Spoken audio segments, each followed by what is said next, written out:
Hello, hello. Testing, testing. Hi, everyone.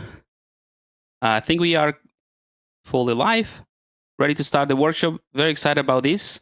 I'm just putting my chat next to me. Excellent. I can see lots of people here. Great to see that. Lots of extra milers as well. Hear you well. Awesome. Thank you for that. Fantastic people from Canada, all over the world. Fantastic.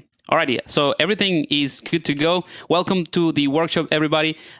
This is going to be a rather different stream from what I usually do.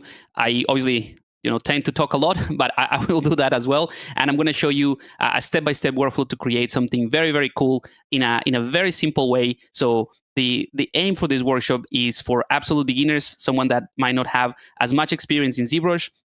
I'm going to cover everything that you need to know to come up with something that looks cool at the end of the workshop. So the idea is also that you can follow along. So if you have ZBrush, you can open it up and follow what I'm going to do step by step. So I'm going to be at the beginning. I'm going to be a little bit slower just to cover everything that you need to know. But then we're going to move forward, and hopefully we can pack everything that I've planned for in this workshop in these 2 hours of workshop.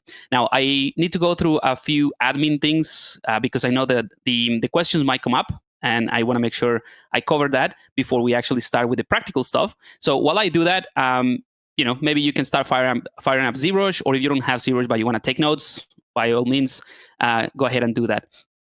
So the first thing that I'm gonna do, let me go ahead and switch to my screen here. Cool. Alrighty, so hopefully you can still see me and see my screen now. Let me know if everything is coming through nicely. So basically I have ZBrush and I have this character that I've been working on for this workshop. This is probably not necessarily the one that we're going to create. We can create something similar, like something new, but I wanted to go through all the steps myself, test that they're easy to digest, and this is what I came up with. So it's a pretty fun character, but what I was saying about the admin stuff, currently I'm working with ZBrush 2024, right? That's the latest version of ZBrush. Now I'm using this one over the other ones that I have in my computer because just want to let you know that I accidentally deleted a file when I was cleaning up my drive. I don't know if it's going to crash at some point. I don't know if the file is related to this version of ZBrush or the previous one, and I didn't have a chance to reinstall it. So I'm going to use ZBrush 2024, but all the features that I'm going to use are applicable to 2020, maybe even 4R8 or something like that. So it's very core features, so very basic stuff that allow you to create something very complex and advanced, but the steps are very simple. So regardless of what ZBrush version you have, you should be able to follow along. Just want to mention that because I am using 2024 in this workshop. The next thing is that, as you can see, I have my custom UI, but that shouldn't be an issue. If you go to my YouTube channel, there's a video where you can download the custom UI, exactly what I have here. But I'm going to switch to the standard UI, and yeah, that looks a little bit better. And I'm going to walk you through this as well. So yeah, if you have ZBrush, just use the standard UI and you can follow along. This is probably going to be easier. It's going to be a bit slower for me because I'm used to my custom UI, but it will be better for you. The other thing that you might notice, again, I am using a 3 connection mouse. This is the Space Mouse, or the Space Mouse Pro wireless. So basically, this means that I can move this around, and then, now I lost it. There we go. So I can move my character around. The only reason I'm mentioning this is because sometimes I switch between using my keyboard and my mouse, and sometimes when I'm just looking at things or just sculpting details, I tend to use this because it's a lot easier and it's nicer and smoother to navigate and add details. So in case you see this sort of like nice smooth navigation, I wanted to mention that that's what I'm using. Cool. Just a couple more things in terms of the admin stuff. We'll try to record this live session, of course. It is being broadcasted in a few different channels. I would try to record it so that if you miss something, or if you have to go, or you came in a bit later, you can watch it afterwards. But tech sometimes is not my ally, so sometimes it's not going to work. But yeah, so it's better to be in the live. That's what I'm trying to say. But I will try to record it. Alrighty, so there will also be space for a Q&A. So at the end or right in the middle, we'll do like a little space for Q&A. I'll let you know so you can ask questions. But as I go through the workshop, I have the chat next to me. And if you have any questions about something specific, I will be able to answer it if it is related to the step that I'm working. So feel free to put it in the chat as well. And finally, just to finalize this introduction, I got a few very, very exciting stuff to share with you towards the end of the workshop. So make sure that you stay in the workshop until the end. And I can reveal one of them right now. So one of the things that I'm going to share with you at the end of the workshop is basically the render of this character in Unreal Engine. And for that, I'm going to bring in a good friend of mine, Valle, who's the creator of ATLUX. So that's super, super exciting because it's a very simple, a very clean, well, not simple. It's a very clean and easy to use plugin for Unreal that allows you to light up a scene very easily, like a photographic studio. So I'm really excited about that because I will be able to show you the entire process up to what I usually get to, which is, you know, the character, the concept, and all of that. And then Valle is going to take that into the next or the last part of the workshop. So we'll probably add another hour to the workshop and yeah, basically show you the Unreal. So to get started, and remember, I have two more things that are pretty exciting that I'm going to share with you at the end of the workshop. But that one is kind of like a little teaser, like a little hook, so that you you stay put. Cool. Let me show you this. So this is my character already posed, and this is Marmoset Toolbag 4 in case you're familiar with this software. So I want to show you this because, you know, the quality that you get with a simple, you know, simple character, something very, very clean and cute is pretty good. So I'm using these to render most of the images that I'm doing for this character. However, so I'm gonna leave this one here. And let me show you the one that, okay, here we go. So here it is. This is the same character with like the twig shaders and the transparency, translucency, all of that good stuff. And this is done in real time in Unreal Engine. So this is what we're going to try to do towards the end. So make sure that you stay because he's a fantastic tool. Like I couldn't believe how easy Valle made everything so that you can, you know, you don't really need to know that much of Unreal. You just fire that tool, bring in your character, FBX, tweak the shaders, and that's it. So pretty cool stuff. Alrighty.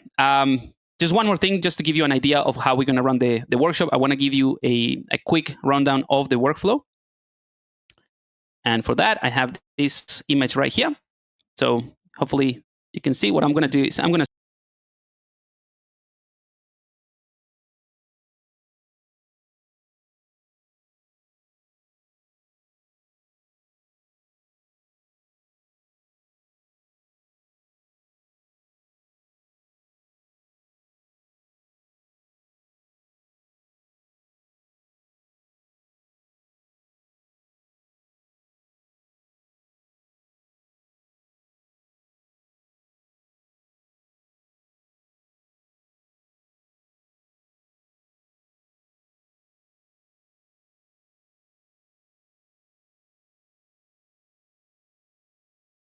hello. I think you lost me there for a little bit.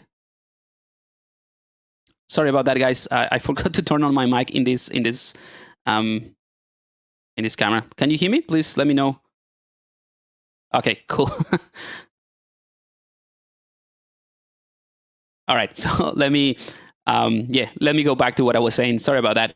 I was just basically mentioning that this is going to be the workflow starting from the left-hand side. This is the Blockout. We're going to be using a tool called Z-Spheres, which is basically the way that I can create armatures in ZBrush. It is still very relevant. It's one of the tools that has been in ZBrush since the very beginning of the software. It is fantastic. It's still very relevant, and it allows you to create very complex things, you know, very, very easily.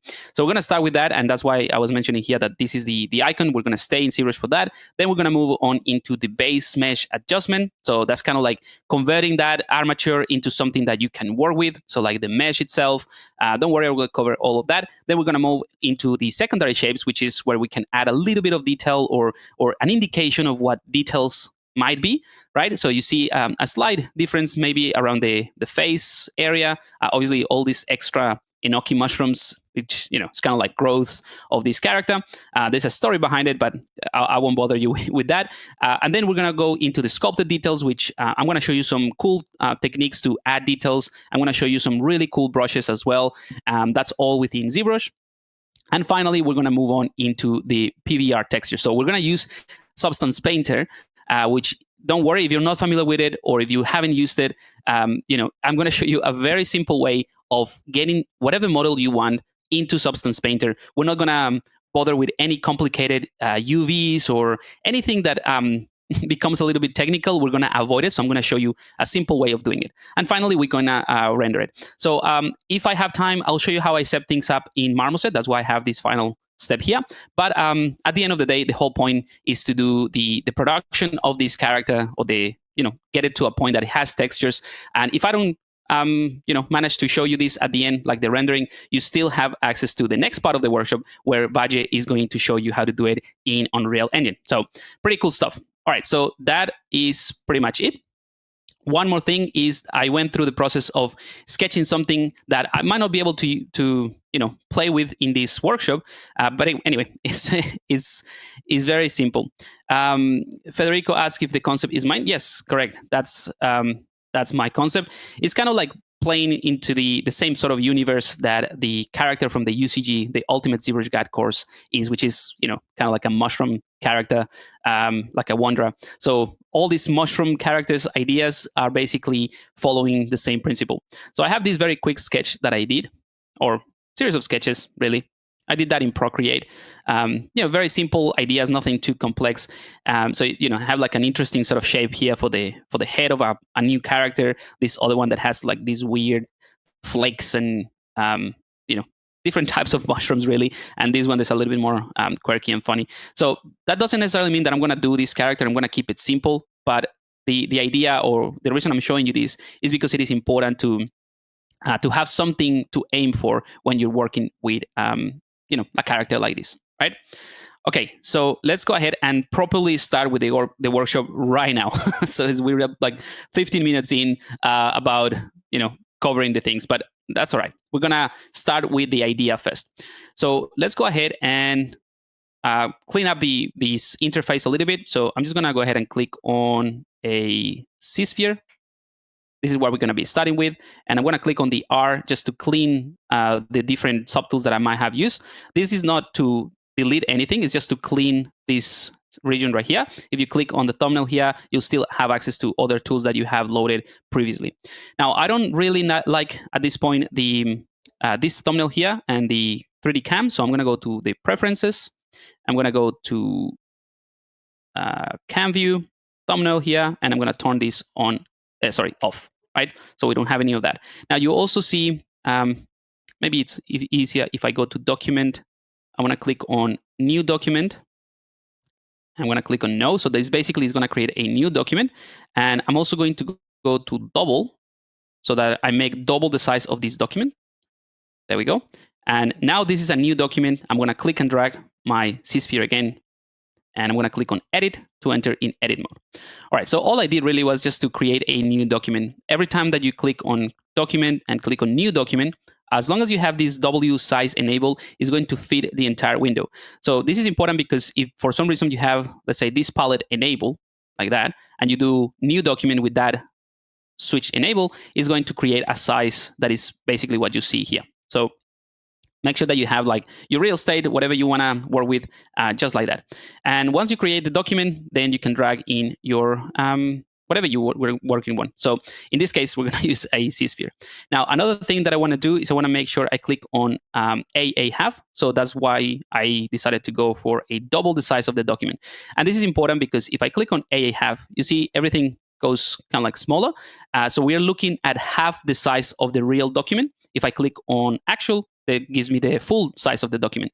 The reason I go with AA half is because it gives me like sharper lines and cleaner lines. So let me just switch to my character here just to give you an example. So if I press actual and get closer and start working, you see that, it's not very obvious, but like towards the edges, maybe around here, it's a little bit noisy. It's not as sharp, especially between the background and the actual subtools. Whereas if I click on maybe let me do a screenshot here. You don't have to do any of this. So Shift S just to drop in a canvas, and I'm going to click on AA half. Oh, it's hard to see. All right, let's do it like this.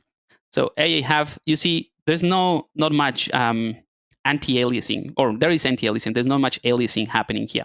So that is the reason why I like to go with AA half, and then you zoom in, right? That is the only reason, so that everything looks a little bit cleaner. Okay, let's go back to the C-sphere. That's about it. The other thing that you might want to change, I personally don't like it, which is this sort of like frame around. In case you want to get rid of it, it's nothing, major or anything. I just prefer to have a clean area to work with. You can go to preferences, and that should be under the edit right here, and this one right here, the draw transformation border. That's it. So you can toggle it off. All right, so let me clear this up again, and we are properly ready to start blocking the character. So the way that the C-spheres work is actually really simple. You can press the Q to access the draw. You can press W to access move, E to scale, R to rotate. So these ones that you have here, you can just click on them. But just to work a little bit faster, I'm going to press Q, W, E, and R, just so that I can access this quickly. So if you click R, obviously it's going to rotate the sphere, scale is going to scale the sphere, move is going to move it. But before I do anything, I'm going to keep it simple and click on Q to draw. And I also want to make sure that I work with symmetry so that we can work a little bit faster. So I want to click on transform, go to activate symmetry. By default, is going to be on the X symmetry. So if I hover over, you see now I have two little icons or references for the brush, and I can go ahead and click and drag to create another sphere. Right. So if you accidentally click somewhere and this is what you have, this is not what we're going to go for. So you can delete it. So to delete something like this, you can press Alt and click on the C-sphere, and that's it.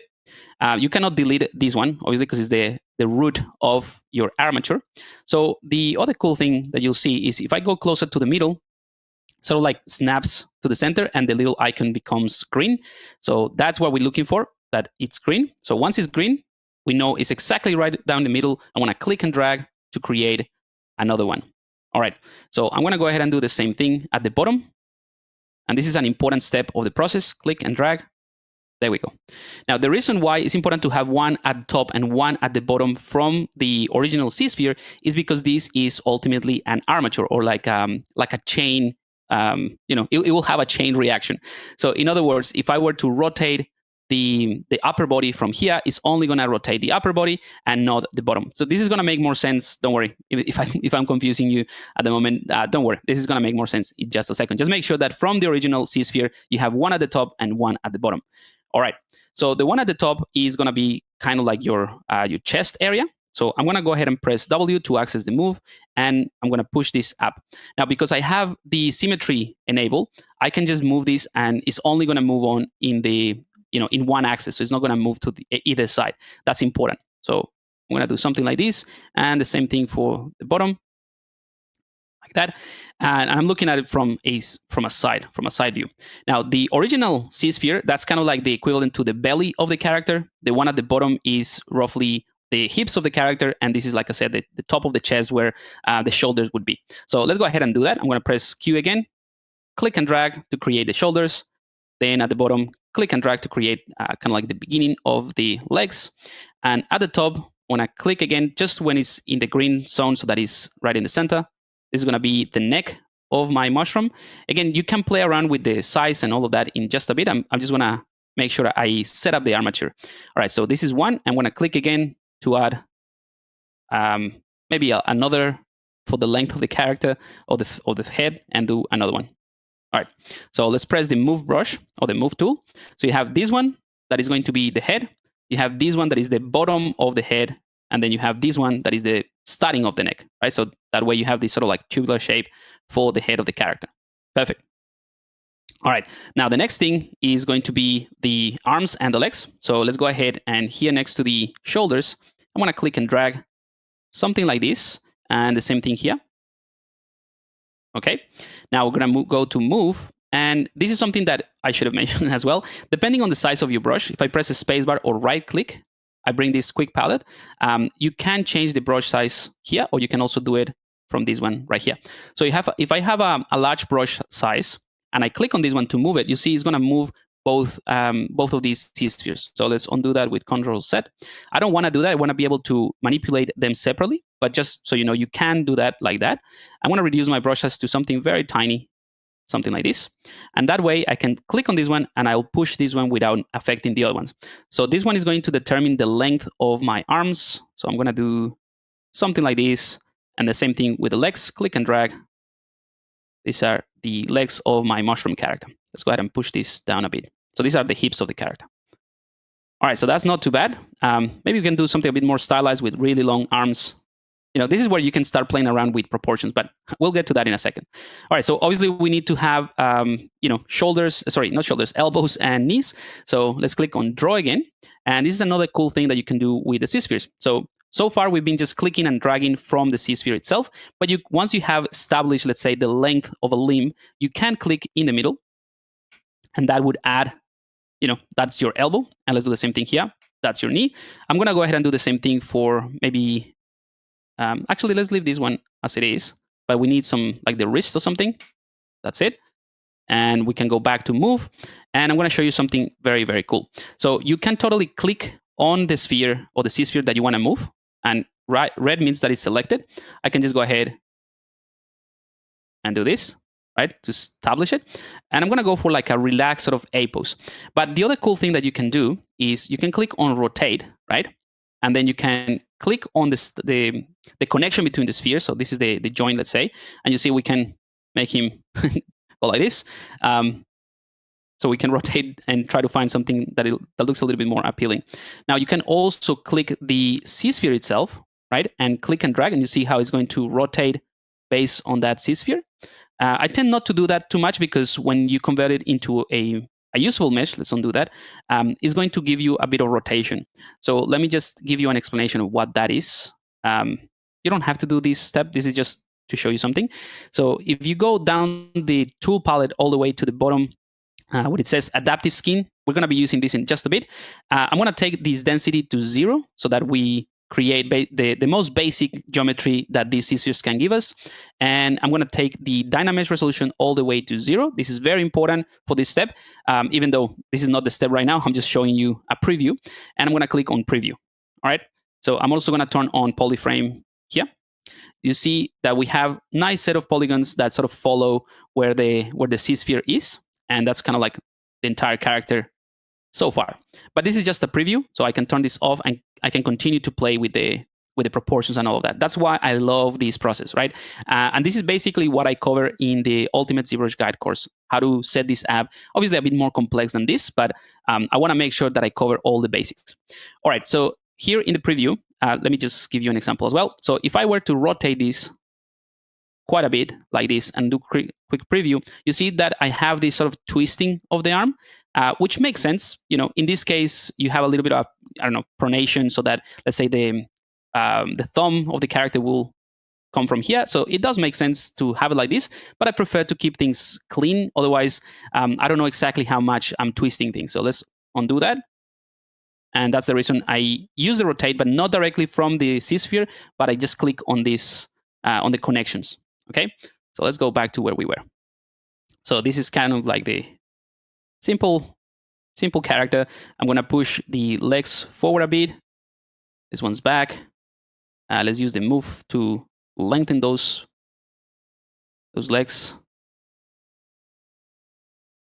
And this is really the fun part, like just to try to figure out the kind of like the length of the character, or like the proportions. And that's what I enjoy doing.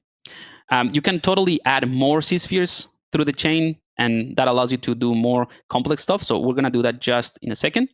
So let's go ahead and increase maybe the size of the head, or the length of it. Actually, that's cool. Again, it might be similar to the one that we created, or the one that I showed you at the beginning.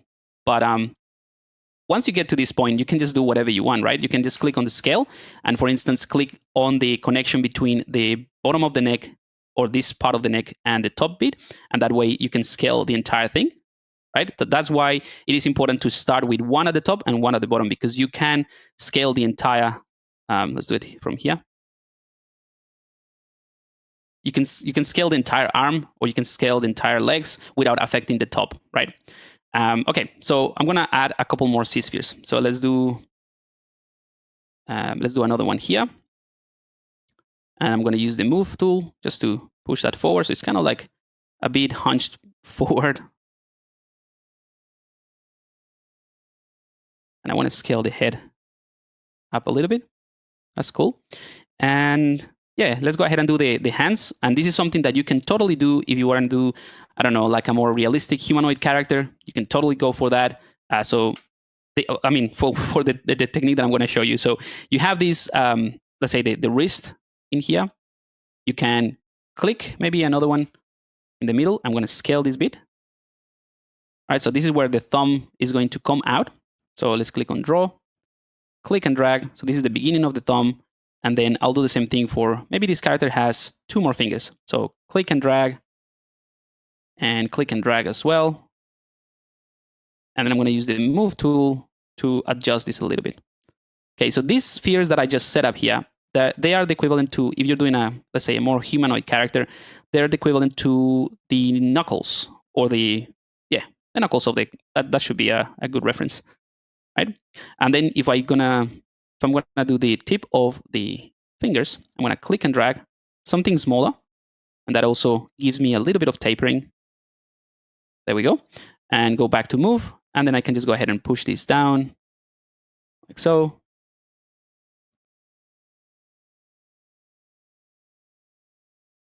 I'm just pressing on the connections of the C-spheres just to change them. Okay, so that's not too bad. I'm going to add now the joints of the fingers. So one there. I'm going to do one here, another one there. So I usually do this, if this is the length of the finger, for example, I just put one in the middle. That sort of like breaks them in 2 halves. And then I can click in between here. And that gives me roughly a good starting point if I press the rotate now to sort of like do a little bit of a bend here for the fingers. You see, it makes it a bit more relaxed. If you're working for animation, you probably want to have something a bit more like straight so that you can create a nicer rig and all of that. But this is for a concept, and this is what I do really. So I want to show you exactly what the workflow would be for a cool concept like I showed you. All right, so I have that working nicely. So those hands are looking good. Again, the cool thing about this whole process is that I can select the scale, and from the wrist, I can increase the size of my hand. So maybe I can do something more exaggerated like that, which I think is cool. I think I'm going to put the knees a bit lower, like so.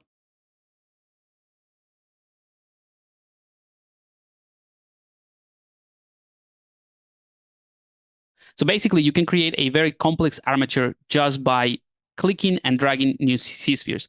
So what I've done here is what I showed you with the legs and the arms, right? That I create kind of like the starting point of a limb, let's say the shoulder or the hips of the character. That would be the equivalent to this bit here.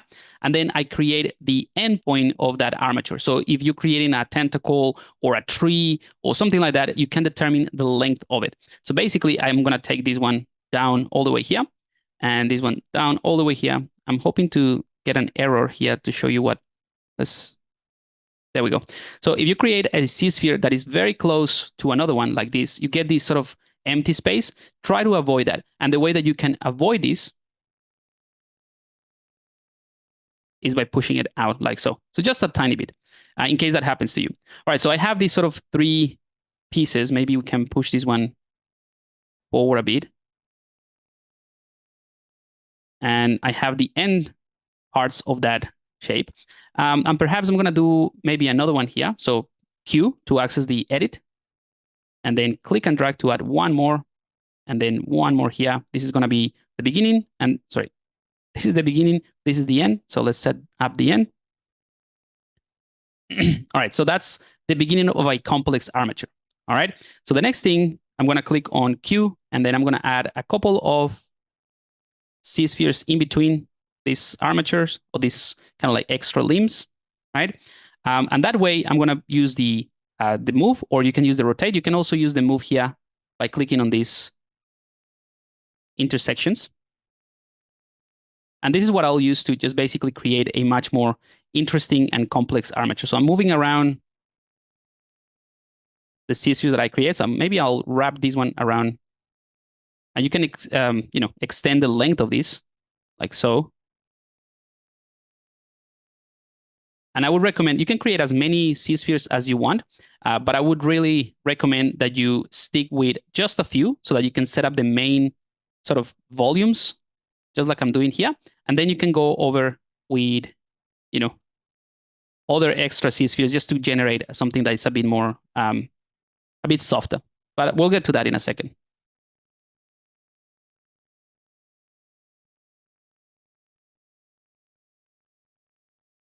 Okay, so that looks kind of cool. I'm going to add an extra one here. So Q, add one there, and then I can push this one back a bit just to add a bit of support, kind of like the heels of this creature at the back. But you'll see, now that I have the basics of this armature, right? Maybe you can extend this one a little bit. So I'm going to click on Q to create a new one, W to push this one forward. So this one creates a little bit of the actual foot of the character. This one also helps. And you know what? We can actually create a new one here. So Q, maybe here. So this is just like I'm just winging it, right? Like I'm designing as I go, just to think what could be an interesting shape. So from this C-sphere, I'm going to create another one. So click and drag from Q and another one here. So this will wrap around on top of this other one. You know what? I'm going to turn on polyframe just so that you can see colors and this a little bit better or easier to see. This doesn't affect anything in the workflow. It's just to be able to see the different colors. I'm going to add another one in between this yellow one. So that new blue one. And at this point, I'm just adding C-spheres as I need them to describe more of a curvature. So another one here and another one there. W. And I'm pushing these ones in. Same thing here, for example. I want to make this a bit more of a, curvature. So another one in there, and another one, W to move this one down. Another one here just to make more of a curvature. So once I have the structure, or like I would say the blockout of that armature, I can start refining the softness of that curvature, right? But it's a lot easier when you have a few of these C-spheres because you will be able to manipulate them a lot easier. So this one needs maybe a couple more. So I can wrap this one around. Okay. I think that works. I'm just going to go ahead and rotate a few things here from this side, just so that it's kind of like, actually, I'm going to turn off perspective so that we can rotate around, hold the shift key to snap to the different views. So let me just show you what that is. So if I rotate without the perspective, I mean, it works with perspective, but it works better without it. So I can rotate, hold the shift key, and it just snaps to that view. And I'm just going to try to maintain, this kind of like bottom line bit straight. Also with the E or the scale, sorry, not E. If you press E, you go to scale, but the idea is just to taper this a little bit. Maybe add another one here. So I can taper I would say the heel of this character.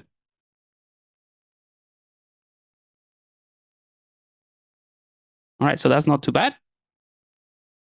Happy with this. Let's see how it looks from, maybe push this one up a bit.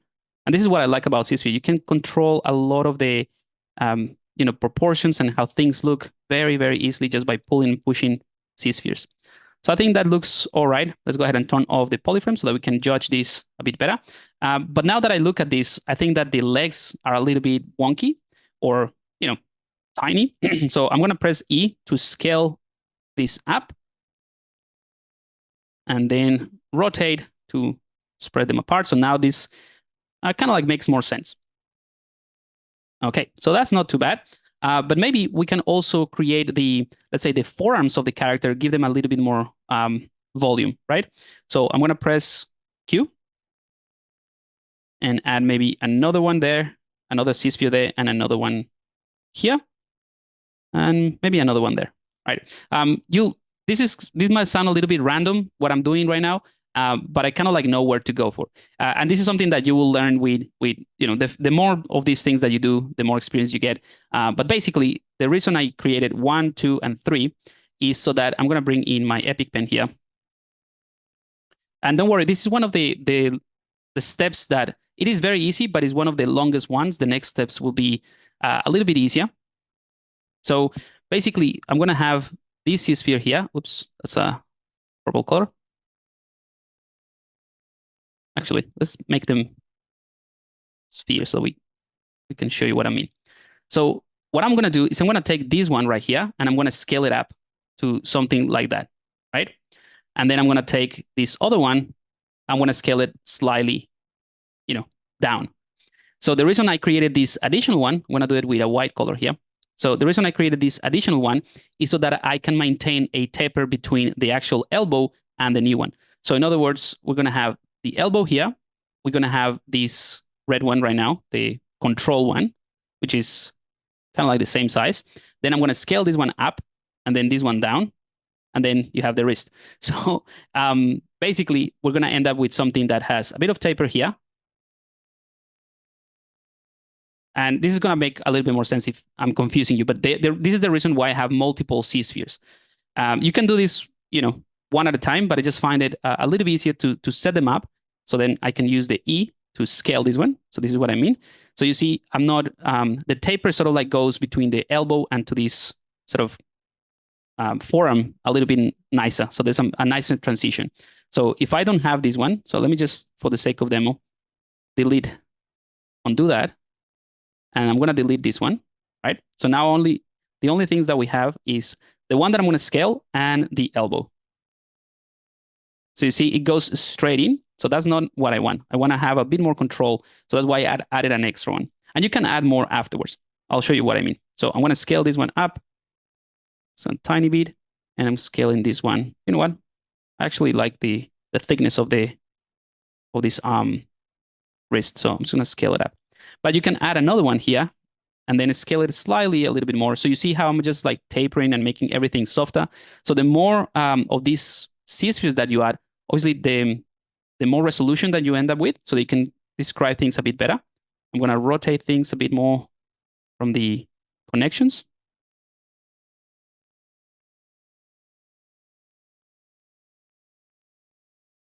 Very simple tweaks. And just for to show you that you can do this with any part of the body, I'm going to add some here in the torso. So I'm going to add 1 and 2. And using the rotate, that also allows me to give it a bit more of a pose already.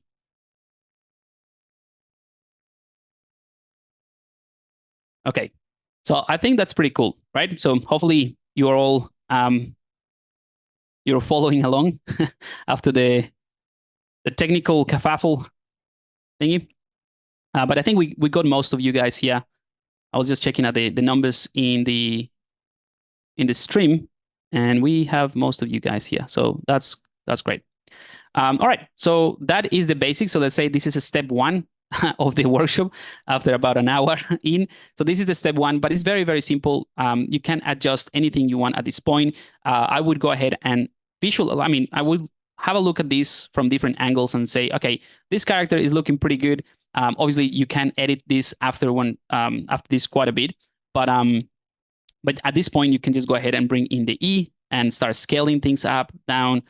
So you can just create something that looks very interesting, very easily. But I like what I have. Maybe I'll increase the size of the hips a little bit so that we have a nicer curvature here. And maybe push those shoulders down a tiny bit. All right. Cool. So once we have this character, what would be the next step? So how do we make this into something that we can actually sculpt and add details?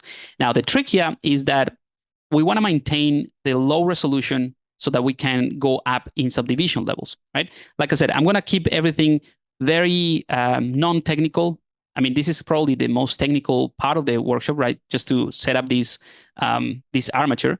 But what I'm going to do is convert this into something that we can use, because as you can see, I cannot select any brush really to work with. So if I click on draw which is to add a Z-sphere, and I select this the brush palette here, or the brush thumbnail, I only get these ones, which are things to edit the armature. I cannot sculpt or move things with the move brush. That doesn't work because this is not a mesh. It's a different concept. It's called the Z-spheres. That's it.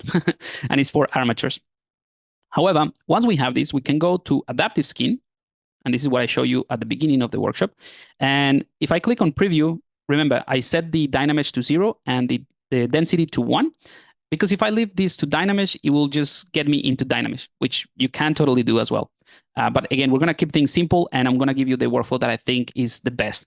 So set this to 0, the density to 1, just to do the preview, then click preview, and then also turn on polyframe. So that will give you the equivalent of like how many polygons each Z-sphere is adding to the armature.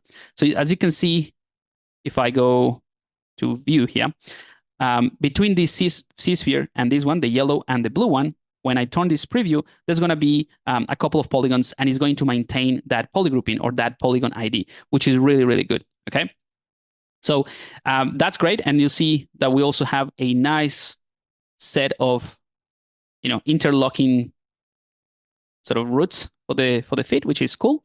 You could do the same thing for other parts, maybe more tentacles, more arms. That's totally up to you.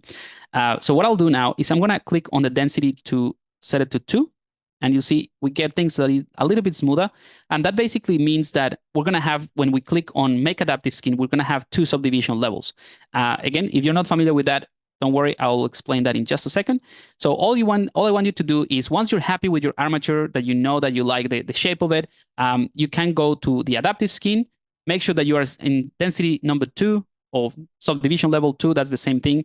Dynamesh to 0, this is probably the most important thing to tweak at this point, and then preview. So the preview is just to see that everything is working fine, there's no weird twisting or anything like that. So I'm happy with this. I'm going to turn off preview and click on Make Adaptive Skin. So if I click on this, it will look like nothing happens, but in reality, what ZBrush did is it looked at your armature and it produced a mesh that you can edit, which is similar or exactly the same as this preview. So it's going to be a new tool. So if we go back here to the tools, you'll see we have the armature, and then we also have this new one called Skin Z-sphere. Right? So if I click on that, and you see that it's called Adaptive Skin. So this is what I created as skin, right, of that. So I click on that one, and you see we now have a mesh that we can use any of our brushes to move it about. So I'm going to press BMV for move, just to show you that we can go ahead and tweak this as much as we want to, because now this is a mesh that we can edit. Right. So what I like to do, this is a personal thing, right? I like to go to Subtool, right, where we have all the different objects that are part of our working tool. So all the different, they're not layers, they're like objects that are part of the same tool. So they're called subtools. What I like to do is I like to take my armature. So that's why I just click in here. I can click on copy and then go back to the skin that I produced. So the one that we can edit, and click on paste. So that way I have the armature and I have the skin in the same spot or in the same tool. I can save it. And if at some point I want to create another character based on this one, all I have to do is tweak my Z-spheres and create another skin, bring it in, and continue working. So that's pretty cool. Obviously, we don't need the armature anymore, so we can just maybe create a folder. So I'm going to click on the armature, click on folder, and I'm going to call it this one like stuff, just because you can call it whatever. Collapse this folder and hide it. All right. So now we are working with the base mesh of our character. This is pretty cool. All right, so I'm going to turn off my polyframe. And based on this, if I look at my geometry, let's go ahead and open this app. We see that we have the subdivision level. So this is equivalent to what I just mentioned in terms of the density when we're previewing or creating this armature. So we have subdivision level 1 and subdivision level 2, right? You can go ahead and subdivide this even more, but I would advise not to do this at this stage, because it is a lot easier to adjust and manipulate this character, this mesh. At this point, we have just a couple of subdivision levels. When I say adjust, let me bring in this reference again. So we just finished the first part. Don't worry, the next part should be a lot faster. We're gonna go into the adjustment, and this adjustment means that we need to take things that look a little bit wonky and maybe too straight, like these areas, and refine it. So for that, I'm gonna go ahead and switch now my workstation. because I've been using the mouse to do all of this, just a little bit easier. But now I'm going to switch to my tablet.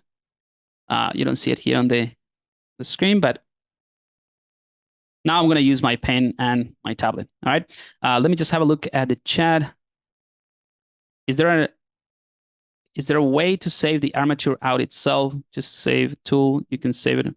Yeah, you can just save it as a tool in ZBrush. It will open up exactly what you had in there. Saskia, yeah, this one is being recorded. Unfortunately, we don't have the recording of the, or maybe we have it. We'll have to see at the end, but this is being recorded. All right, so for this stage, what I like to do or like to use is the move topological. So I'm going to press M to filter the different move brushes. I want to click on move topological. And I'm also going to go to the brush palette. In fact, let's go ahead and double click on this to open this up. And I just clear those brushes. And from the brush palette, right, you can find here, you can just click on this icon and drag it in there. I'm going to go to depth. And in depth, no, sorry, not depth, curve. And in curve, we have this archy curve. This archy curve is going to give me a pointy effect. So you see, I have like more kind of like a pointy effect for the move topological. Whereas if I don't have it, it's going to be more rounded. So I like to use the archy curve because it gives me more control. Then the next thing I'm going to do is I'm going to hold the shift key to access my smooth brushes. That's what this does, right? But it's really, really strong.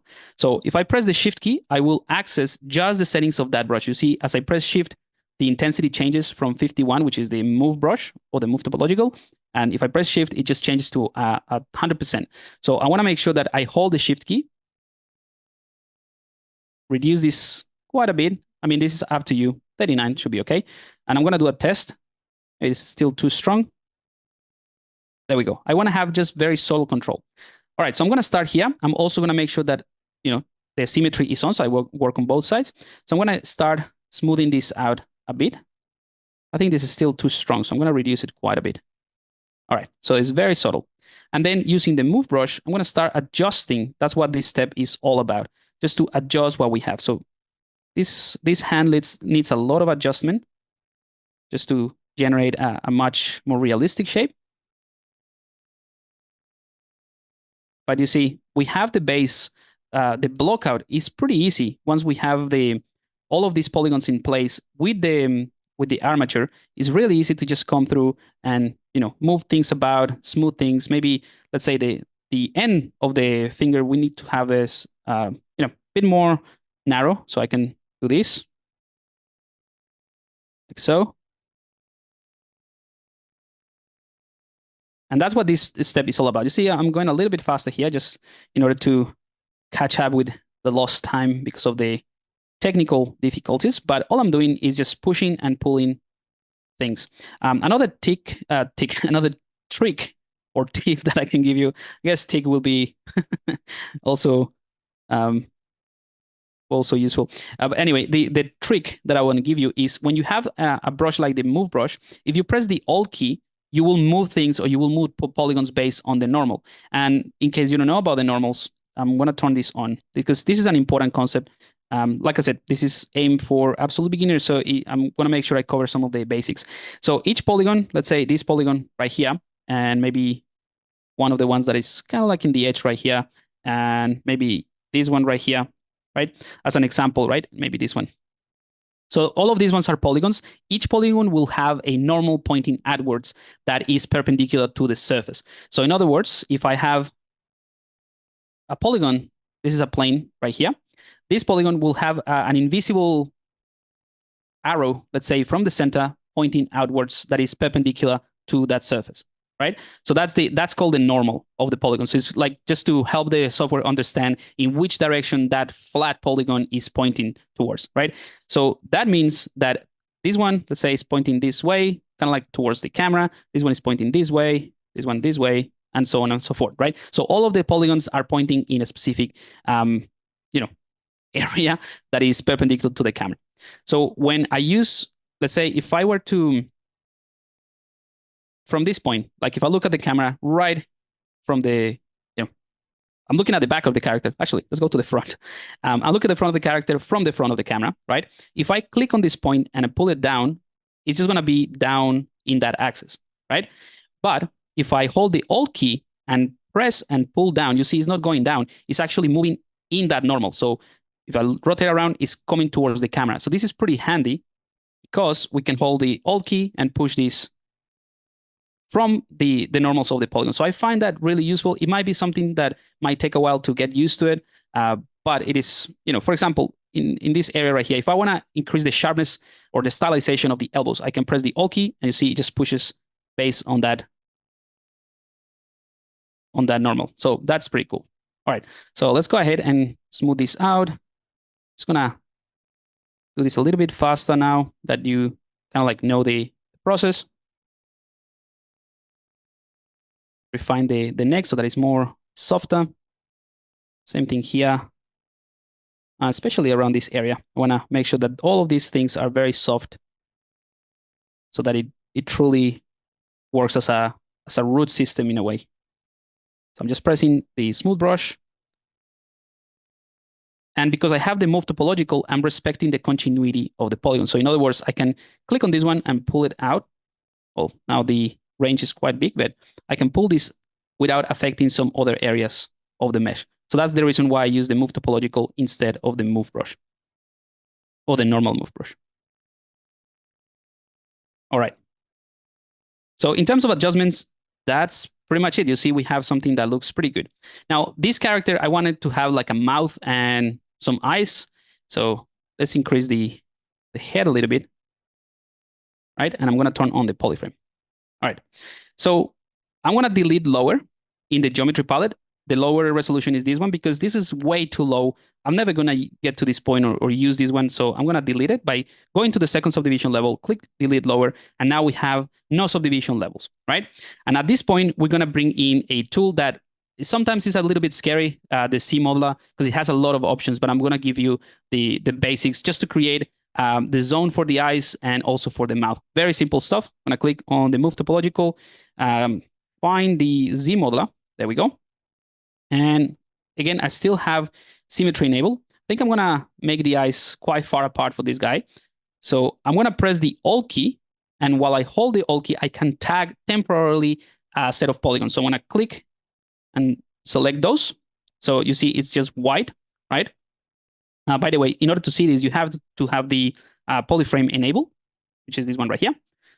Then once you have tagged this one, you can press a spacebar hovering over the face or right click. Make sure that you are having the face selected, because if I hover over the edge or a point, that's going to give me a different set of tools. So face, that the reason you know that is selecting the face or hovering over the face is because the entire surrounding of the polygon is red. So now right click.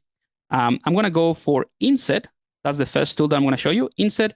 And then in the target, basically, this is how we tell ZBrush, okay, this is what we selected insert, but we're targeting one polygon or two polygons, multiple polygons, whatever that is, right? So I want to make sure I have the polygroup all, right?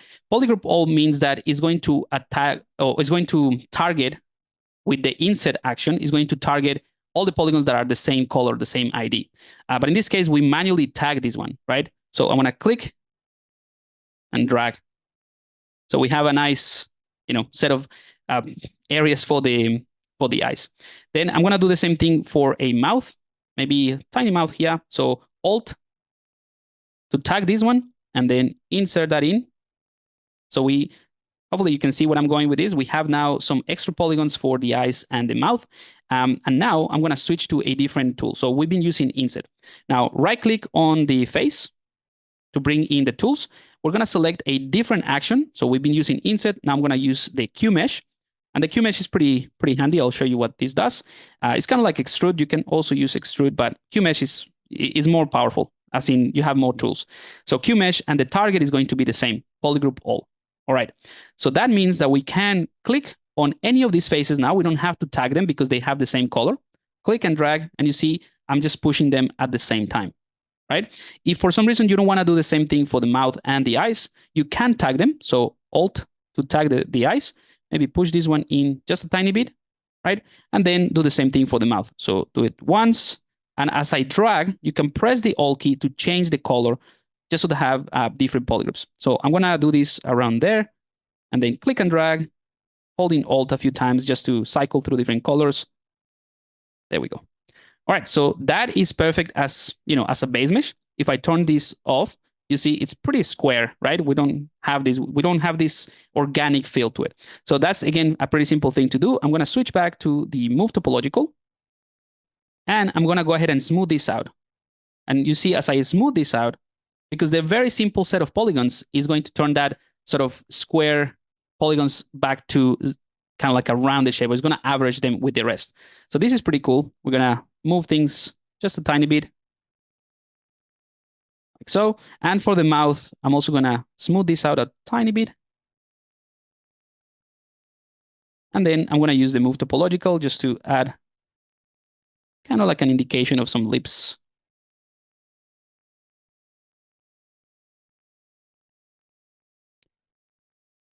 All right.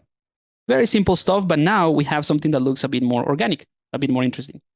All right, so just to finalize this step and to move to the next one, I'm just going to bring in some other tools so that, for example, I can have the kind of like the helmet or the head of the character, which is what is going to turn this into a proper mushroom. And we're going to do that with geometries, with primitives, sorry. So far we have just one tool plus the C-sphere that we keep here, and this was just to keep it in case we want to do something else, but it's not part of the project, or it's not part of what we're going to see in the project. So let's go ahead and click on append, and we're going to select the spheres. Okay, so now we have the C-sphere. Oh, sorry, not the C-sphere. We have a sphere that we're going to select. We're going to click on the move tool here to bring in the gizmo, and we're going to push this up as well. So this is going to be the head of the character, right, or the top area of the character. Now, by default, I forgot to mention this. This is something that I think is by default in 2024. Let's undo that. If you select your gizmo, right, and you have your C-sphere or whatever, or the sphere, sorry, not the C-sphere, the sphere, and you just pull that out, you see how the gizmo moves away from the center, and then if you keep moving it, it distorts the object. So that's something that is quite annoying if you don't know what it is, but it's quite handy. Basically, it has to do with the focal shift. So if I set this focal shift to -100, that's going to give me, -100% of that effect. So in other words, what you want to do to move objects without distorting them is to have the focal shift set to -100. If you have something like, 48, I can push this in, and you see starts to distort the mesh quite a bit. So it's kind of like a soft deformation. Just be aware of that. Let me undo that. And that is only if you have ZBrush 2024. I don't think, maybe it is in 2022, but it's not set as default. So just make sure that you have this set to -100, the focal shift. All right, so let's push this up. All right, scale this up a bit. And now I'm going to introduce you to the deformers, which are fantastic when you're blocking things out. So I'm going to click on the gear icon of the gizmo, and I'm going to use, gear icon, and I'm going to use the flatten. Click on flatten. That basically gives you these controllers that you can sort of click and drag to flatten a part of the sphere. So from the side, so let's go ahead and hold shift as we rotate to snap to the side. I'm going to push this up a little bit. I'm going to try to keep this below the middle line, because as we flat things up, if we go up too much, you'll see it starts to flatten everything based on the circumference of this, or the diameter of the sphere. So it's just going to give you these horrible, coplanar bits. So I just want to make sure that I'm below the center line. All right, so that's it. I want to click on accept.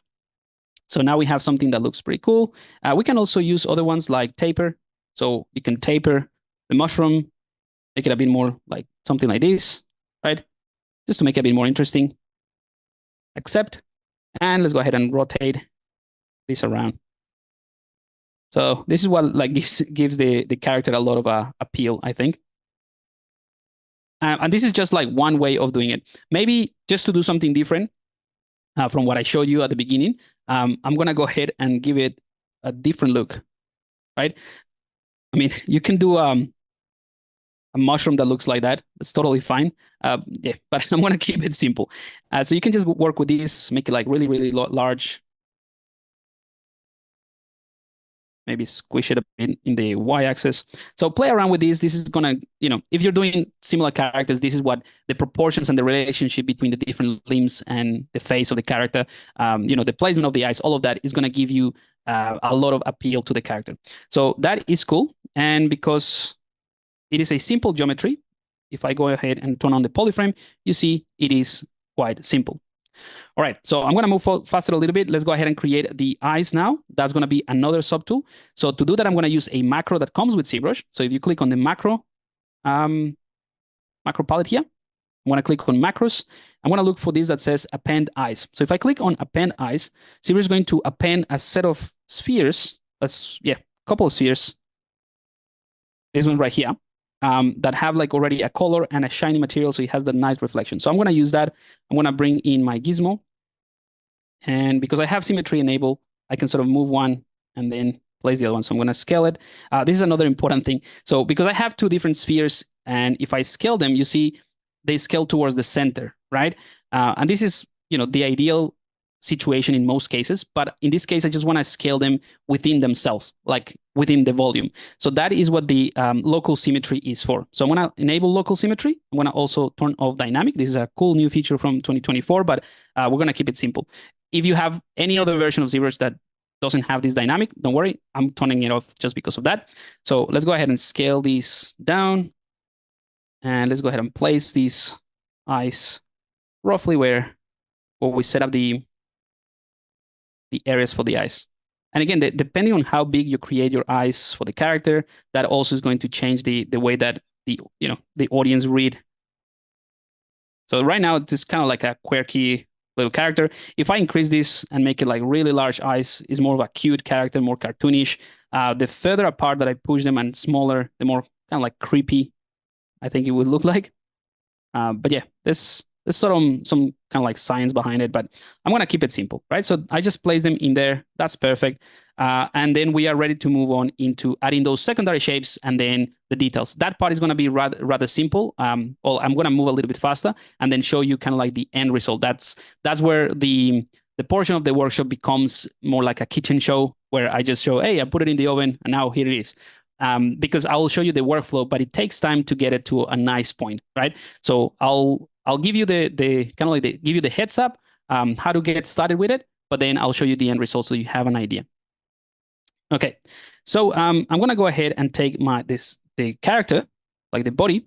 By the way, you can rename things in here if you want to, and I'm gonna divide it. So by dividing it, we're obviously gonna have more resolution. I'm gonna divide it again, more resolution, divide it again, and so on and so forth. So at the moment, let's collapse this one, double click in here.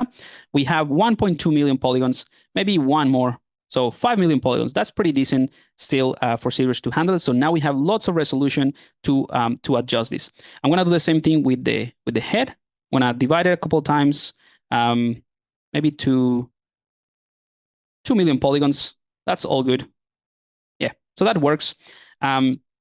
And then I'm going to start adjusting the secondary forms.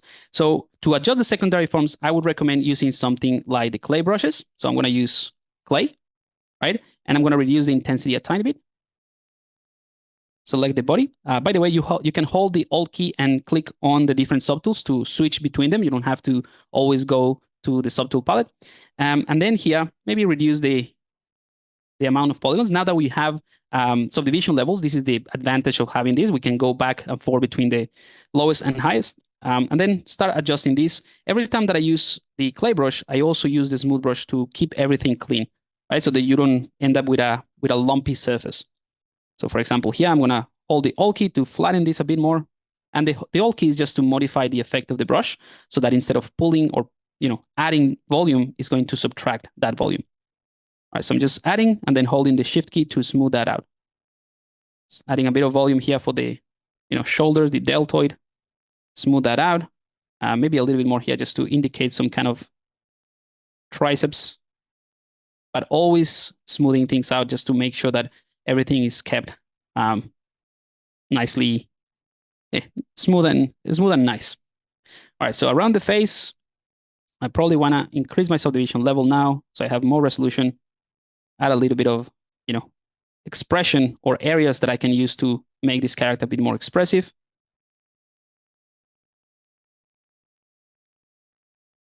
Right? So this is the type of thing that takes time, but I would recommend you go through it because it is fun and it's going to ultimately give you that sort of uniqueness that you're looking for in your characters.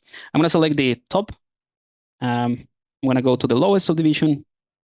I'm going to use my move brush, move topological, And I'm just going to deform, make sure that transform symmetry is activated. So I can work on both sides, just to make something that looks a bit more organic, not so typical, I would say, or not so like perfect. And that's what is going to give it a bit more life to this character as well.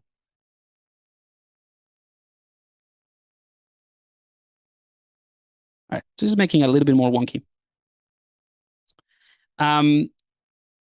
Did you go with the subdivision level instead of Dynamesh? Yes, the subdivision level is the key of this workflow because Dynamesh, it allows you to explore a lot of things, but then you have to do the remeshing, you have to do the projecting. So you can still do that, and it's something that I do and I show in the course as well, in the Ultimate ZBrush Guide course, as well as the Extra Mile. But in all honesty, this is just the simplest without getting too technical, to Dynameshing, projecting, all of that. So just keeping things simple with subdivision level.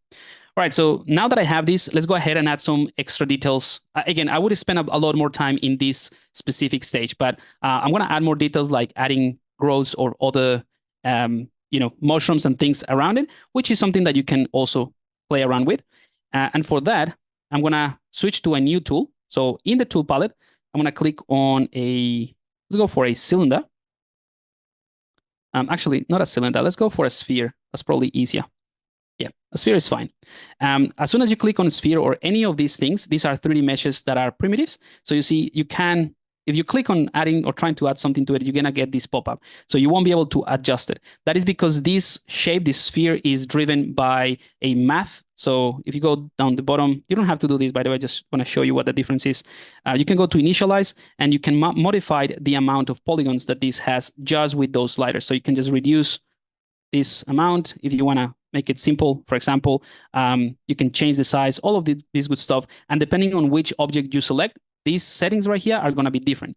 But anyway, once you tweak this, you can still, you can still try, but you won't be able to adjust it. So you need to, after you adjust that, if you wanted to, you can go to make polymesh 3D. And now this is a mesh that you can edit. So I now have this, and I'm going to go ahead and do kind of like the same thing that I did before. So just to reiterate, the Gizmo 3D, gear icon, flatten.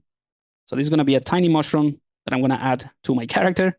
Something like this. This is the top of that mushroom. Click accept. And then to create kind of like the stem or the thing of, the thing falling from the mushroom. Yeah, the stem of the mushroom, I think, should have like a different name, but I'm going to go for that. I'm going to select my C modeler. All right. And I'm going to, let me check the time. All right, we're still good. I just need to keep an eye on the time because remember what I mentioned at the beginning. Hopefully you were here. Valle is going to come as well to continue with the workshop. So I want to make sure that I let him know that we're not in the other platform anymore because it just broke. All right, so I'm going to show you something really quick that is very, very handy. So just like we've been doing before with the symmetry, I can activate symmetry and work on both sides, right? And I'm looking at the bottom right of this mushroom, but because this is a circular shape, right? And I think I have a feeling that I have exactly 32. I can't remember, but you can go to the transform palette, switch to R, which is radial, and change the X to the Y axis. So the Y axis is the one that is from the bottom to the top. So now you see I have a bunch of extra instances, and you can control the amount of instances here. So I'm going to try to set it to 32. And I think that is exactly, no, it's not 32. So that's not going to work. Let me just check how many I did. 23. Okay. So when I change the initialized settings of this sphere, I set how many cuts is going to have. So I set it to 23. So I can basically go to transform, set this to 23, and it should match the amount of polygons or thereabout. Not sure why. Is it 23?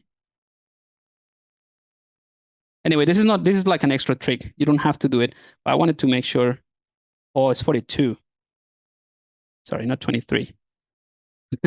So you can set it exactly to the same amount. This should work. There we go. So now I have one instance of the brush for each one of the of these polygons going around. So I can hold the Alt key and tag like this. So I just need to tag just a few polygons to tag all of them. Now I can remove my symmetry or radial symmetry. So it's just an extra. You don't have to do it. You can do it manually. But now I turn radial symmetry, I can right click, Hue Mesh, Polygroup All, and I can click that and pull this down. So this is going to be the base of the mushroom. And of course, we can add more geometry around this area. So that's what I'm going to do. I'm going to hover over the edge, right click. Remember, I'm using the C modeler, and I'm going to click on Insert, but I'm going to click on Multiple Edge Loops. So that way I can click on an edge loop and then click, well, while I click and drag, I can add multiple ones. So you see I have now a bunch of polygons that I can use. And then if I wanted to, I can go back to my radial symmetry again, right? And maybe switch to the move brush. And I can actually affect this with radial symmetry. So it's kind of like working on a pottery type of thing. That's cool. So let's say this little mushroom, that's the one that I'm going to use to insert it. Now, the important part here is to keep this very low resolution. So right now is 1,500. That's not too bad, but we can lower the amount a little bit more if you wanted to. Now, if you want to also add more details, for example, you can subdivide it a few times, delete lower. We have about 100,000 polygons. So this is a lot for what we're going to be doing, but that's okay. We can use maybe less count here. So let's go for half of that. And I'm going to use the standard brush. So this is the first sort of filter by the letter S. Standard. So this is kind of like the first sort of sculpting that we're going to be doing necessarily for details. So I'm going to do this sort of stuff,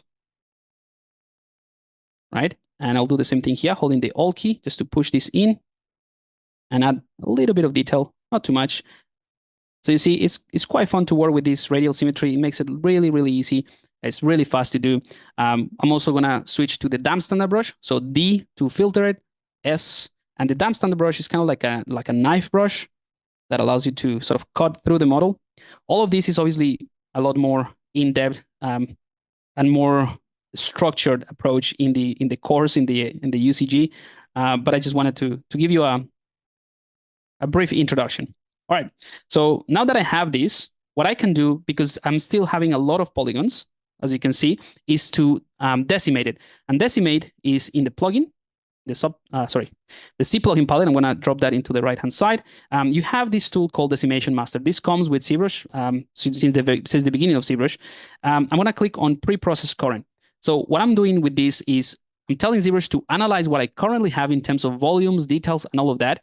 And then I'm going to tell ZBrush, all right, once you pre-process this, I want to decimate it or reduce the amount of polygons to something like, I'm going to go for 5, something quite, this is a percentage, so 5% of 100,000, right? Maybe even less than that, right? And I click on Decimate Current.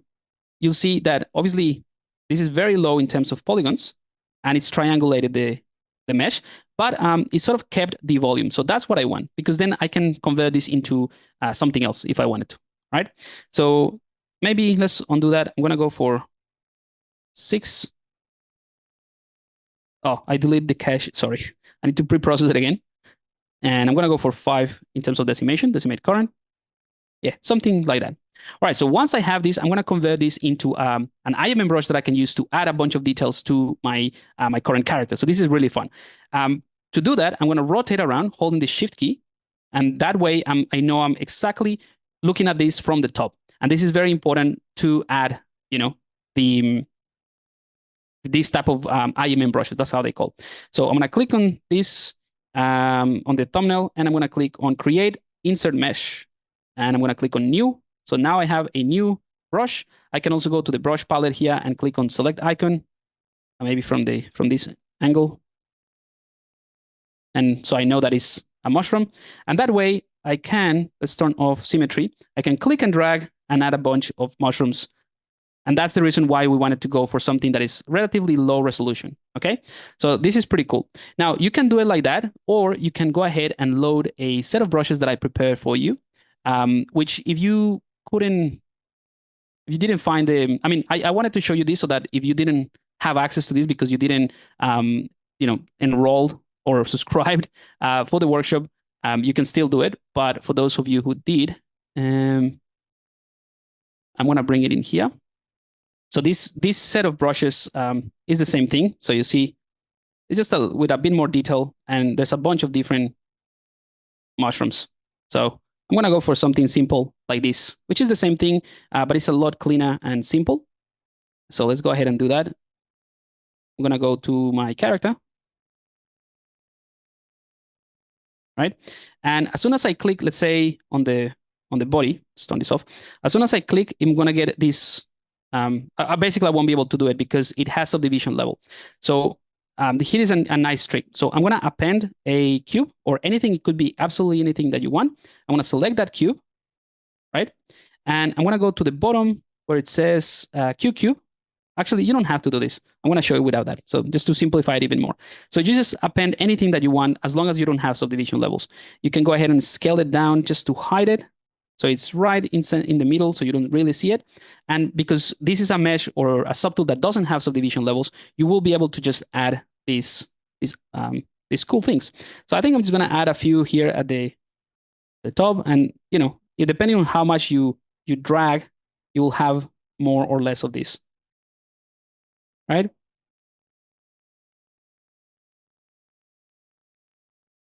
Another thing that you can do just to arrange this a little bit better is as soon as you click and drag, automatically ZBrush is going to, if I turn this off, it's automatically going to mask everything but the one that you're doing. So that means that if I bring in the gizmo, click on this icon to center it to the unmasked areas, I will be able to arrange just this mushroom or this growth that this guy has here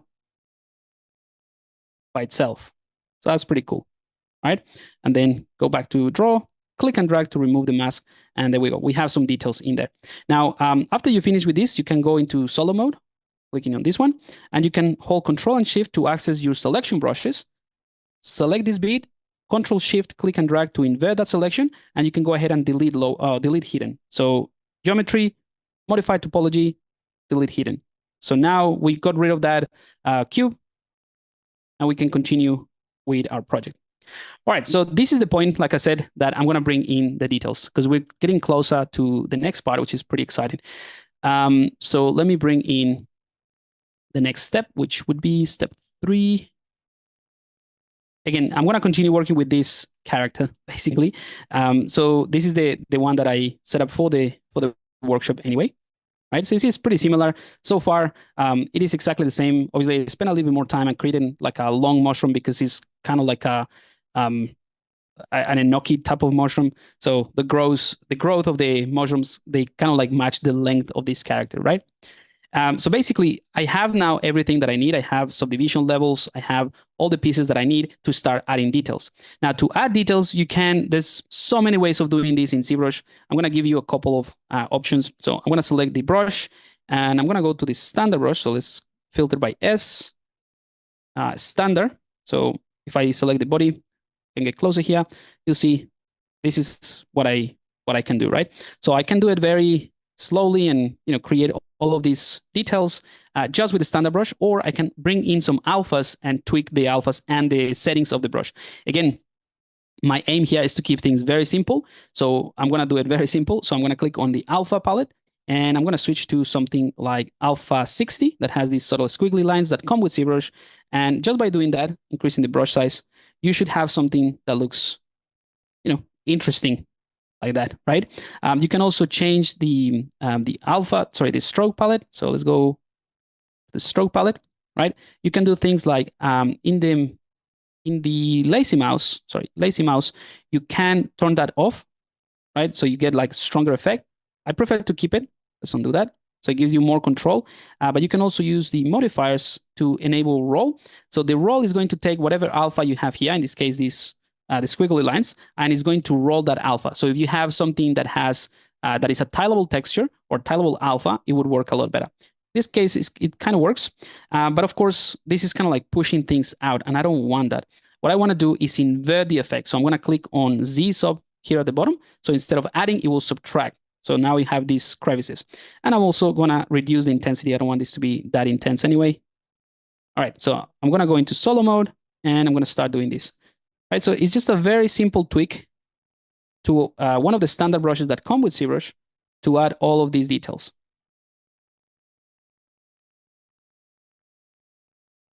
right? So you can go through, obviously, with spending a lot more time. Again, this is one of the steps that takes quite a bit of time to get it right, even though it's so easy, but the more time you spend, the better. What is the function of the lazy mouse and roll? So the lazy mouse gives you more control because it delays this stroke. So if I go to lazy mouse, you see I have lazy mouse radius of 1. I'm going to push it to quite a bit. So if I click and drag now, you'll see this red line that appears. It's kind of like following my stroke or my cursor. That gives you more control over the stroke. So you can keep increasing that, and that will increase the length of this. So you see, even if I do this, the stroke is still in that point. So that is kind of like pulling thing with a string. It's a little bit more control. But you know, a lazy mouse of 1 is fine. The roll does what I just explained. It just takes whatever alpha you have and it rolls it like a roller, right? So it just you can have the entire length of this alpha roll over. And that's the type of things that you can achieve. So I'm going to undo all of this because just to speed things up and to show you something cool that I know you might be interested in as well, I want to show you some of my custom brushes. And this is one of the things that I was about to tell you in terms of the surprises kind of like that I have, which is the new brushes that are coming very soon, which are brushes for adding details to like bark and wood and that sort of thing. And they're a lot of fun, right? So I'm going to show you what I have. So if I go to my Lightbox brush, I just have a few of them here. So this is the new pack of brushes. There's about 100 and something brushes that I've been developing, which are pretty cool.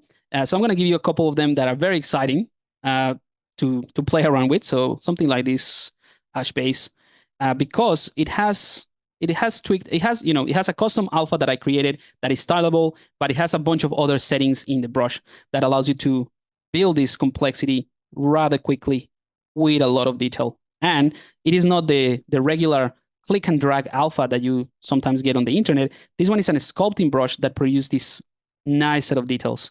So you can control the flow of it. So for example, around here of the face, you can do this type of things. I probably need a bit more resolution, but you know, you get the idea. It's kind of like a nice way to control your strokes, right? And there's a ton of them to explore just for the sake of showing you this cool thing. If you want something a bit more stylized, you can go for something like this wood pattern stuff. This is kind of like if you were to do a cut of like a log or something, you get these nice streaky lines. Again, I probably need a bit more resolution in this case, but it's really, really fun to do, okay? So just wanted to show you that because adding details in ZBrush is one of the easiest things.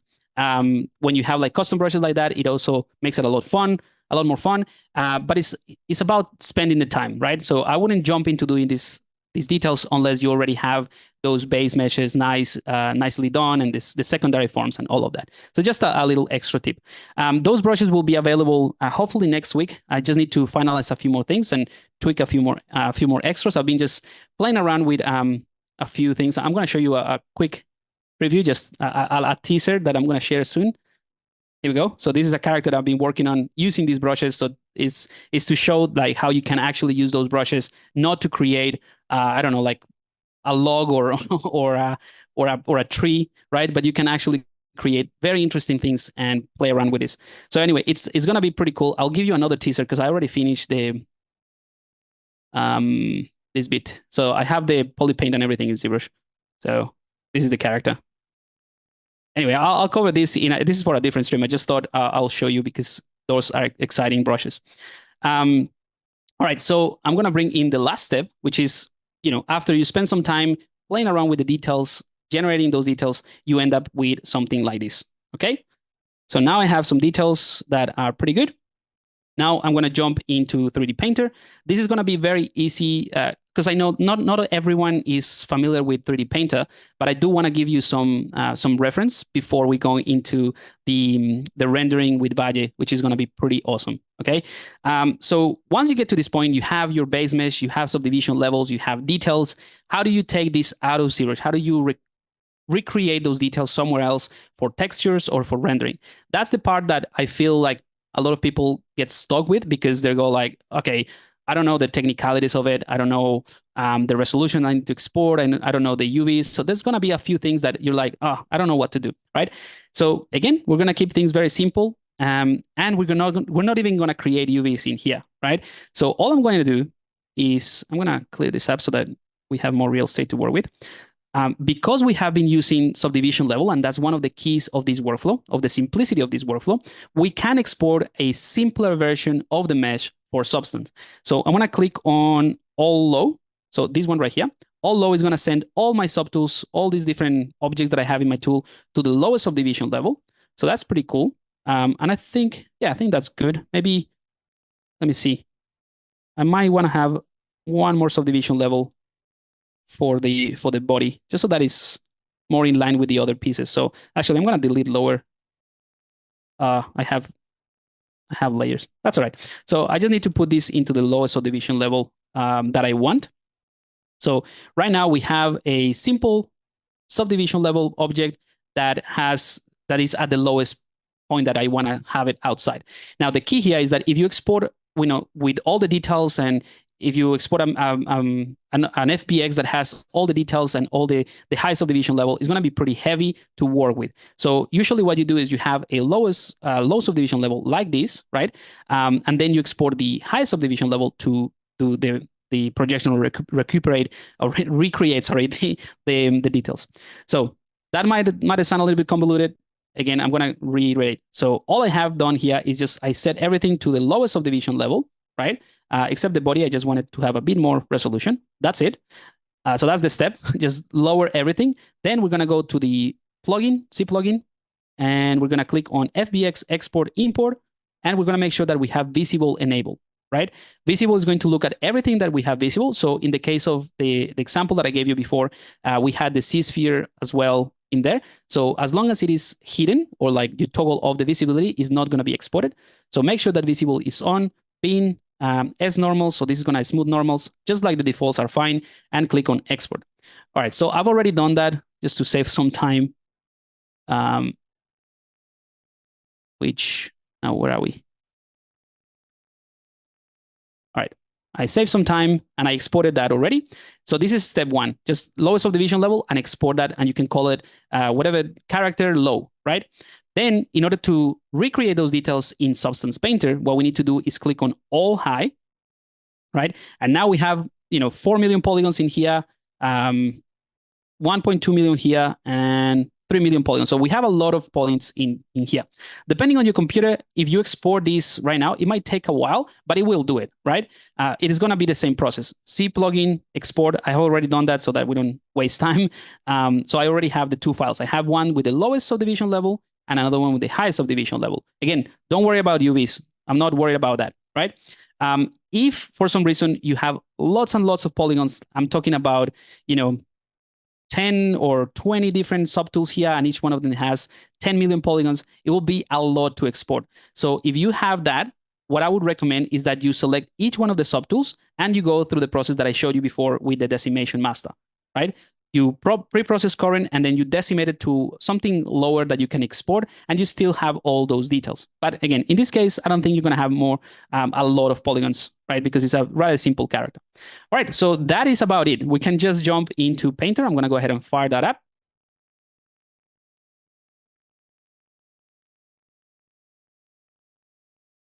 And let me just double check so I can invite, I'm going to invite Valle as a co-host here so that he can share his screen and all of that. So Eman, if you can hear me, can you let Valle know so that when he joins here, we can make him a co-host and he can take over for the rest of the workshop, please. Oh, sweet.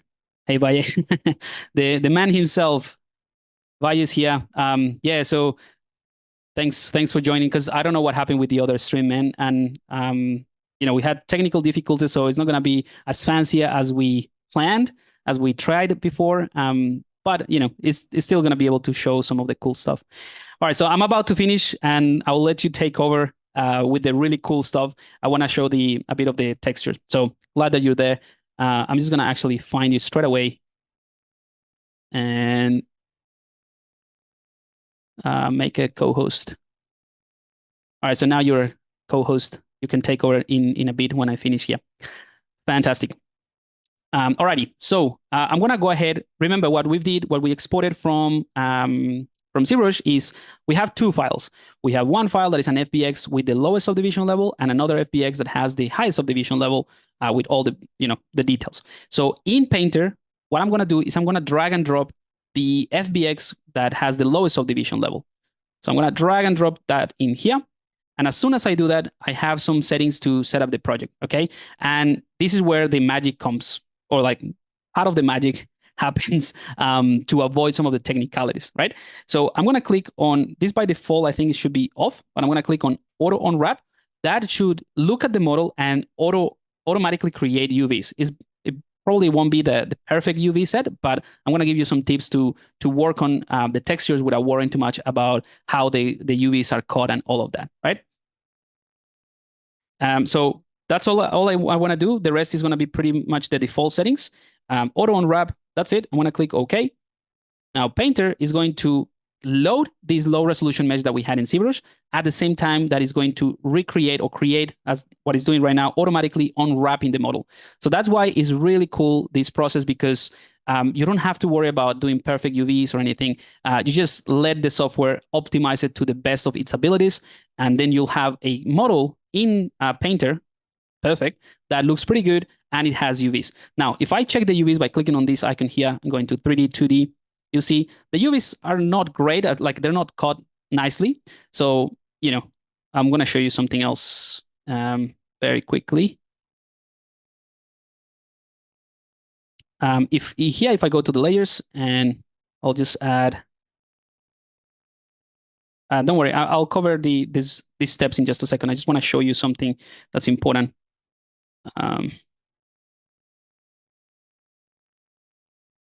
Which one would be a good one to show?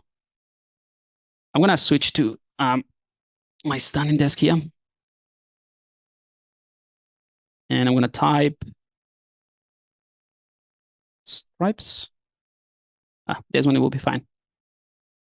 All right. If I do this,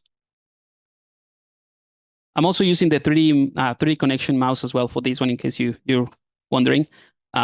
So this one is just a layer that has these stripy colors, or the stripy lines, and it's applied everywhere because it's using the UV projection. The UV projection, you see, it's not going to follow those lines nicely because it is an automatic UV. So this is one of the caveats of using the automatic UV, even though it actually did a pretty nice job cutting it where I would have cut them manually anyway. But yeah, so for example here, these are being cut in a weird way. So I'm going to show you how to avoid this, but this is the reason why it's important to keep this in mind, that if you're doing this automatic process, this is the caveat. So I'm going to show you how to edit that. All right, so before anything, what I like to do here in this project is I'm going to go to this icon here to bring in my display settings, and I'm going to go ahead and select the camera, and I'm going to reduce this a little bit so I can flatten that perspective a tiny bit more, and make sure that anti-alias is enabled, so it's nice and clean. But how do we recover those details that we created before, right? That's the next step. So I'm going to go ahead and click on the texture set settings, right? You might have a slightly different UI. I think this is my custom UI, but just go to the texture set settings. I'm going to click on Bake Mesh Maps, and here's where we can bring in those high subdivision level as a reference. So this is pretty cool. I'm going to click on this one right here, this icon, and I'm going to select the high subdivision level. So this is pretty cool because what we're doing is we're loading the really high polygon mesh into the memory of the software, but we're not really loading it into the software. So it's kind of like referencing it. And that is all we need to transfer those high details, high resolution details into the lowest one.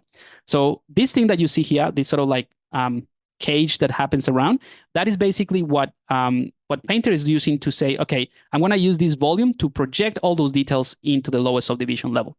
Again, I want to try to keep the technicalities to a minimum. So all I want to do is I'm going to use this max frontal distance, this slider right here, to reduce this a tiny bit so that we have less, just before we start to see some of the red lines. So I'm going to push it.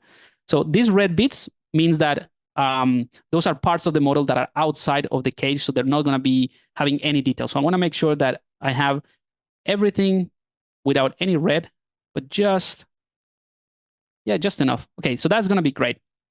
Cool. So that's it. The only thing that I'm going to change here, the defaults are going to be totally fine just for you to follow along. The output size is a 4K map so that we have plenty of resolution.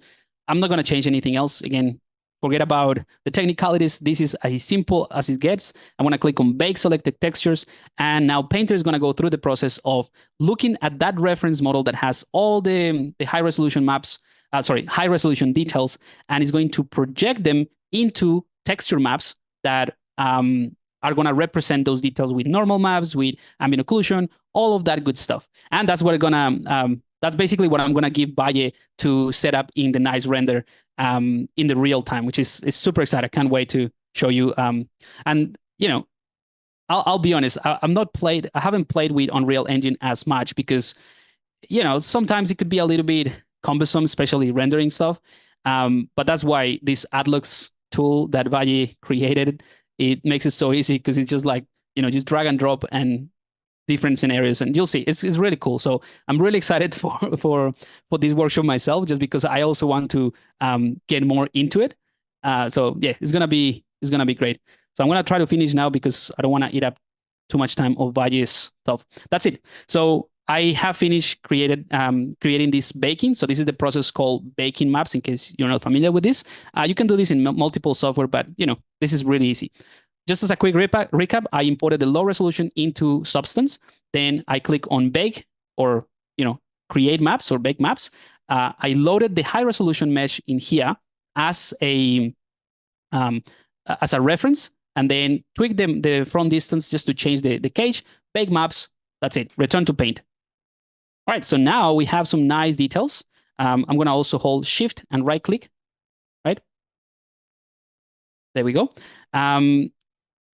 Should both high and low poly meshes have same UVs for this baking? No, I don't have any UVs unless, I don't have any UVs prior to bringing it into Painter. And the only one that you need to have UVs is the low resolution, because that's the one that is going to have the maps or the texture maps applied to it later.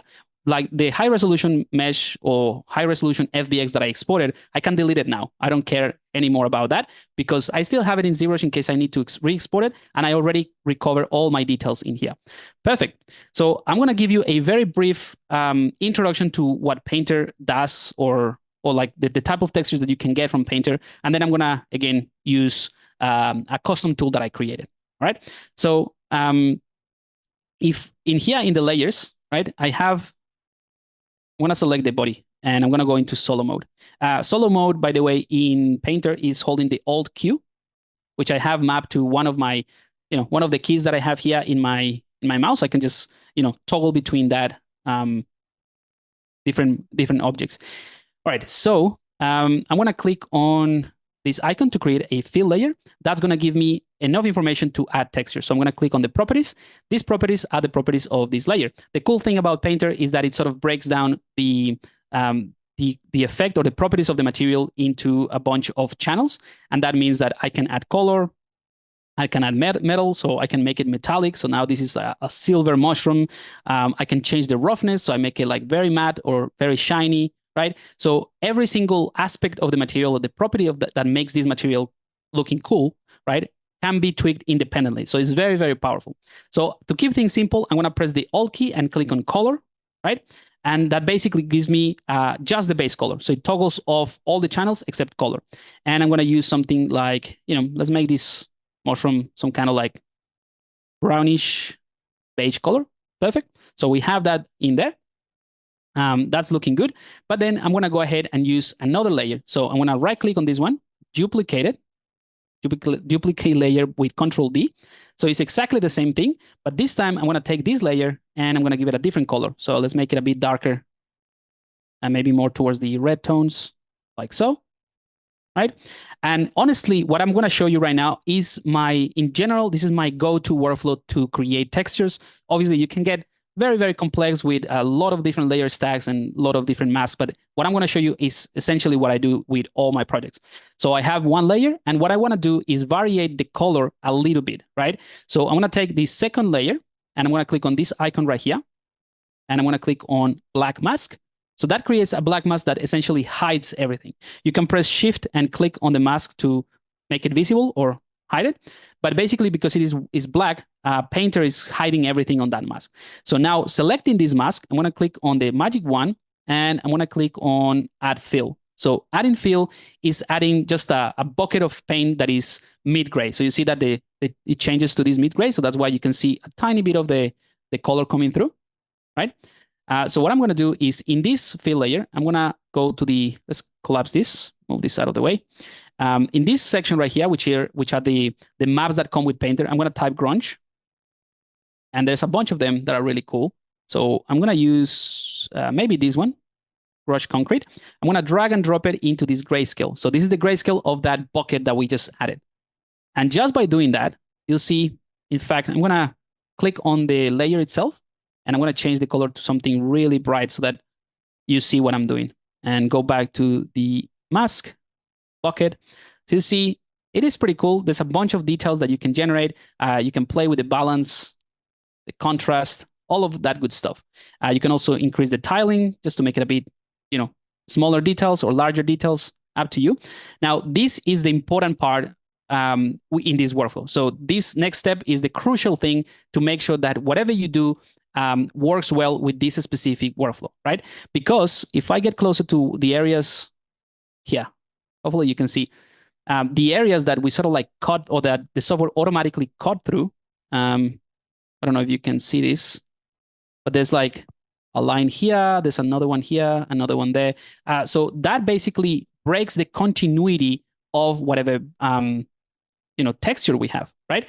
So because that's the case, and again, this is just the simplest way of generating these maps and all of that good stuff, we can go ahead and switch from the projection. So this grayscale or this grunge map is not going to be projected based on the UVs that were generated, right? We're going to change it to triplanar. And triplanar just creates this box around it, right? That is going to project the same texture from all sides. And that's really cool because now we have a cleaner texture that works well everywhere, and we can go ahead and actually move it around, right? We can also play around with the hardness. So let me just see a transition here. It's kind of like hard to see, but there's a bit of transition around the legs. We can play with the hardness, and you see it just sort of blends nicely. So I like to actually drop the hardness in this case quite a bit so that it's very, very clean transition. But then you can move it around. You can also click on the scale it around, that sort of good stuff, right? Now that I know what this is doing, obviously it's not going to be a blue color, so I can go back to this layer. And this is what I love about this workflow, that is non-destructive. I'm going to click on this icon, and I'm going to find that sort of dark color that I was going for. So this is essentially what I do when I create more complex textures. I start building this app with a bunch of these layers, adding a bunch of different grunges to really create something very complex. So here in the dropdown, in case you want to check it out, you can go to the base color, and this is just the color information. So you see, it started to get very complex. In fact, just to reiterate the workflow, I'm going to do it one more time really fast. Then I'll show you the final sort of set of layers, and then I'll let the ATLUX guru show you the good stuff. So I'm going to click on a new layer just to replicate the process. Again, I don't want to have any effect of any other channel, so just the color, holding the Alt key. And I'm going to use a red color, very bright, just so that you can see the difference. Again, you can click on this icon, click on black mask. I'm going to use a bucket from the magic wand in the mask. So now the bucket is part of this mask. And I'll use something else, maybe this grunge cracked, drop it in there. Again, the very important part of this process or this workflow is set this to triplanar. There we go. And I can sort of like place these details wherever I want to, maybe scale them down a bit, maybe play around with the balance so we have more of them. So this is the fun stuff, right? That's it. So now I'm going to go back to the layer, and I'm also going to use this eyedropper. If you have references, by the way, you can also use the eyedropper to select colors from your references, which is pretty cool. So I'm going to select this one, but this time I'm going to go for maybe like the saturated gray towards bluish tone, just because I want to show you something else, right? So we have essentially in the color of this character, we have 3 layers, right? We have the base layer, but then we have this sort of gray, dark gray, and then this blue. But you also have the ability to blend these layers like you would in Photoshop. So this layer right here, I can set it from normal, and I can go to overlay, for example, and that's going to give me more contrast, or something like screen, right? So you can play around with this. I like to use something like soft light, right? And once I have this blending, I can go back. Again, it's non-destructive. I can go back to the color and just try to find something a bit more interesting, like so. And again, it's not destructive, so I can go back, select my grunge map. I can change the balance, add a little bit more, maybe add a bit more contrast, add a bit more tiling so we have more, reduce the hardness. So all of the stuff that I show you. Now, to go back to the material, to preview all the material, I'm going to press M, or you can click on material here. There we go. So that's pretty much the way that you can layer up the different, or the complexity of this. Like if you want to build your material from scratch. Now, I'm going to show you the final one. So you have different options as well. Like you can go to, let's say, the smart materials, and you can drop a material like a bronze material, because we have already created the maps. So it's going to use some of the maps to put some of the, the grunge in some areas. Maybe this is not a good example. I'm going to find a better one that might give you an idea. Some of my Johnny body. I think this is from a character that I made called Johnny. But yeah, you see that it's the same thing. It's a bunch of layers with a bunch of masks, varying the color, but it is using, let's say, the ambient occlusion to put more of the darkness areas around here where, the rest of the mushrooms are growing. So that sort of thing. And that's why it's important to have that, the maps, or bakes the maps, because it gives you a much better result. So that is the idea. Like once you have this in Painter, you can just add a bunch of layers like I show you and take it one at a time, and that's it. Now, I'll show you the final kind of like material that I built. So it's UZG. This is the material that I use for my mushroom. Drop it in there. So if I go into the albedo color, you see I have a bunch of variation of colors, and I kind of like highlight those crevices all around, which is pretty cool. And this is a material that has access to, if you click on this one, you can have access to all of these things. So very briefly, this is what it is. And again, it's following exactly the same process that I just showed you, but adding more layers and more complex mask in a way. So I have the base, then I variated that base with a bit of ambient occlusion. You see that's all it's doing. Then adding a little bit of darkness based on the details that I got from ZBrush. Then a bit of highlight variation, some bluish tones in overlay, so that is a lot of contrast in this one. Darkening things a bit more, lighting things up a bit more. So this one is pretty subtle. Then let me see. Oh, I thought I had one here with details, but no. The SSS channel is pretty simple, just to answer that question. In the texture settings, you need to make sure, let's collapse this one. You need to make sure that your shader supports that channel, which in the latest versions of Painter, it should do by itself. So the shader, again, I don't want to get too technical, but the shader, the default one, this one right here, the ASM should do it anyway. So if you go to the texture settings, you need to create a channel for scattering. And then once you have scattering, you can go to the properties of a layer. Let's create a new layer, right? And you have the properties in here. So I'm going to toggle everything off by the scatter channel. And then you can push this up and you won't see anything because you need to also enable it from the viewer. So in three steps to enable that. So from the shader itself, that's what I created, a new channel for the scattering. That's step one. Then step two is the layer itself that you want to control the scattering with. Will have to have the scattering enabled. And third would be in the display properties. You can go to, oh, sorry, not the display properties. What am I doing? The shader settings here, right? In the shader settings, you can go to interior and you have subsurface scattering. So I'm going to enable this. And as soon as I do that, you see the effect. You can scale it down a bit because I think this one is too big. So you can scale it down. And then again, in the properties, you can control the intensity of that subsurface. Right? So you can also use a mask to only add subsurface in certain areas. But anyway, the cool thing about this right now is that you can also reuse this material or reuse these layers in other parts of the body, because all the layers that I've set up are using that triplanar projection. So it's not necessarily using anything that's, specific to the UVs. So that is about it. So that is the textures, right? So now just to finalize my part of the workshop, I just went over a little bit. I'm going to go ahead and export these textures or like show you how I would do this. And then those are the textures that are just, maps that that Valle already has. So if I go to File, go to Export Textures, here you can define where you want to export the textures. The output template, I would personally go, I have custom templates that I've created, but I would go with this one, with PBR Metal Rough. Now, if you want to follow along with what Valle is going to show you, then you need to ideally create the maps for Unreal Engine. So that is somewhere here. So Unreal, so this is my personal one, but this one should be okay. I think. So Unreal Engine 4 packed, that means it's going to pack all the resources in a way that it's a lot easier to set up. So, but I believe it is the same if you were to export the PBR. So just in case you want to follow along with Unreal and you have Unreal, you can click on this Unreal.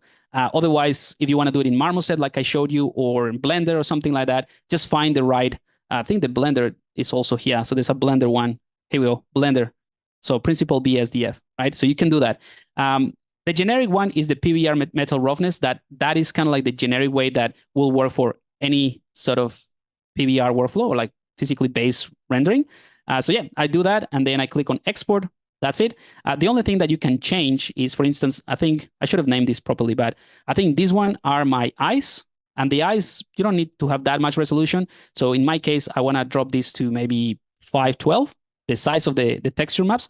The rest is 4K. And I click on Export. So I'll show you the result of those exports. So texture. I'm going to go for Enoki. Okay, so this is one of the map. I actually like tweak the textures, sorry, the UVs a little bit more, so that's why they look a bit more organized. But it's the same process. So this is the albedo map. I'm going to show you the normal map, the one that has all our details coming from ZBrush. You know, it's a pretty clean, nice maps that have all the details in there. So those are the textures that will recreate the properties of your material in a rendering software. All right, so I think I'm done with this part of the workshop. I hope that the process that I show you, even though we have like some technical difficulties, has been, I would say, simple enough to follow along, and then you can create your own characters. And just before I let Valle take over, I just want to announce a couple of things. So, well, I already did one kind of. So one of the things is that the brushes that I showed you are going to be available hopefully next week. I just need to finalize a couple of things, but hopefully next week. And again, if you were not here, this is the type of cool thing that you can do with the workshop, with the brushes. It's not just creating bark and all of that stuff for like trees. So if you're not an environment artist, doesn't mean that it's not for you. I am not necessarily an environment artist, but I find value on these type of brushes to create this type of creatures and characters. So it would work both ways. So that's going to be available soon. The final thing that I want to announce is just for today, as a thing for, to thank you guys for being in the workshop. We have a code, which is, I'll put it in the chat, UZG 2024, right? So the UZG is the course that I have, the Ultimate ZBrush Guide course. And we're running a 20% discount just for today, right? Just for to thank you guys for being in this workshop. And it's basically giving you access to enroll in the UZG course to learn this a little bit more thoroughly explained, a lot more thoroughly explained. Emma just send you the link, which I can also show you here, in case you're not familiar with the course, right? So this is the original character of the course, but as I progress in doing these workshops, I can make like new characters and show you all the cool stuff.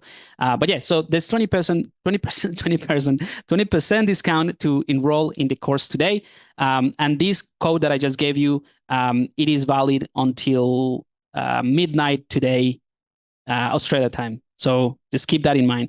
And yeah, so for those of you who are already in the course, like Casey, thanks so much, man. Yeah, there will be some available recordings as well pretty soon. That's not as soon as what I would have thought, but there's going to be some other stuff. All right, so with that said, I'll let Valle take over. So I'm going to stop my screen. I'm also going to turn off my camera.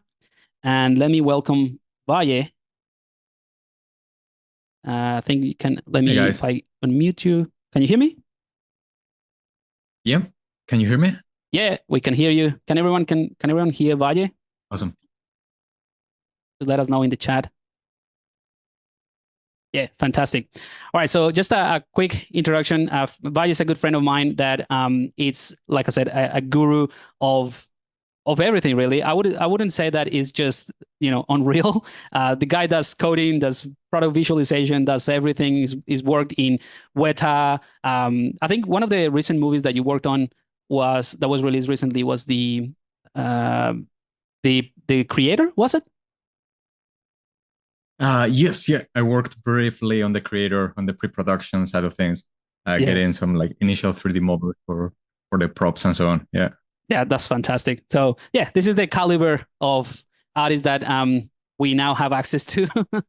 So thank you so much for joining us, Valle. And I'm just gonna, stop talking. I'll let you introduce yourself a little bit and talk about the awesome ATLUX tool. And yeah, looking forward to learn how to bring in my character into Unreal. Awesome. Thanks, Pablo. Well, awesome to be here. Really exciting. I've been following the whole workshop today, and yeah, I haven't touched ZBrush in like a couple of years now, but it feels like I have to get back to it a bit now after seeing that. And yeah, so I am Valle. I have a bit of a wide background. Worked in the film industry, worked in the architectural visualization industry, worked in web development, and I've done a bunch of things. And now I'm focused on Unreal Engine, like software engineering. So I've built this plugin called ATLUX, and I'm gonna share my screen to go through it and through the. There you go. Can you guys see my screen? Yep, I can see it. And I just shared the link to ATLUX as well. Awesome. Thanks, mate. So this is Unreal Engine, and this module here on the left is the plugin that I developed, which is a visualization plugin for Unreal Engine. So visualization is not that straightforward in Unreal Engine, getting things like renders, like normal renders, as what you would get with V-Ray or Octane and so on. It's a bit of a strange workflow. So I've decided to optimize all that and simplify it here. So I'm gonna start just by showing how to get Pablo's model into Unreal Engine without any plugin or anything, just the generic stuff that everyone would need to do to get a 3D model from ZBrush into Unreal. So I have here prepared already the models that Pablo sent me. Well, I'm gonna do it as if this was sort of like just imported.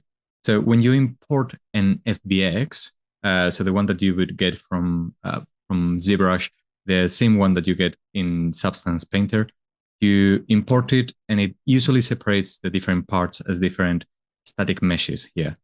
So these four here, if I open them individually, we can see that they have like the different elements that we were looking at in the ZBrush file. So this would be the main model, the growths, the eyes, and the mushroom cap sort of thing. This, by default, when you import it, usually doesn't bring the materials. You would get just like a white plain material. So what I've done for this is I've imported these four folders, which are the textures that Pablo has generated in Substance Painter. And each of one contains those maps that Pablo was talking about. So the base color, ambient occlusion, curvature, displacement, normal, and so on. And what you do with this is in Unreal Engine, you can create, for example, you select the base color, right click and say create material. So I'm gonna name this one Enoki body, let's say. And when opening it up, it sort of this is the shader editor of Unreal Engine, which is a node-based editor, pretty similar to most software like Redshift and V-Ray and so on. And by default, when you do it this way, when creating the material through the right click on the texture, it applies this texture to the base color of the shader. What I'm gonna do now is add the rest of maps to this. So the ones that I'm going to focus on are the normal, the curvature, and the roughness. Getting them into the shader, and it's as easy as just plugging the normal map to the normal input of the shader. This would be the curvature. I'm going to leave this for the last. And then this is the roughness map, which will go into the roughness here. You have a preview here of what the material would look like. And just by doing this, just with these three, you will get pretty much like a decent PBR material already. What I'm going to show you now is how to make something a bit more complex or more refined. So just to showcase the difference here, if I come here, so this is the material that I have generated previously. I'm going to apply the one that I just created.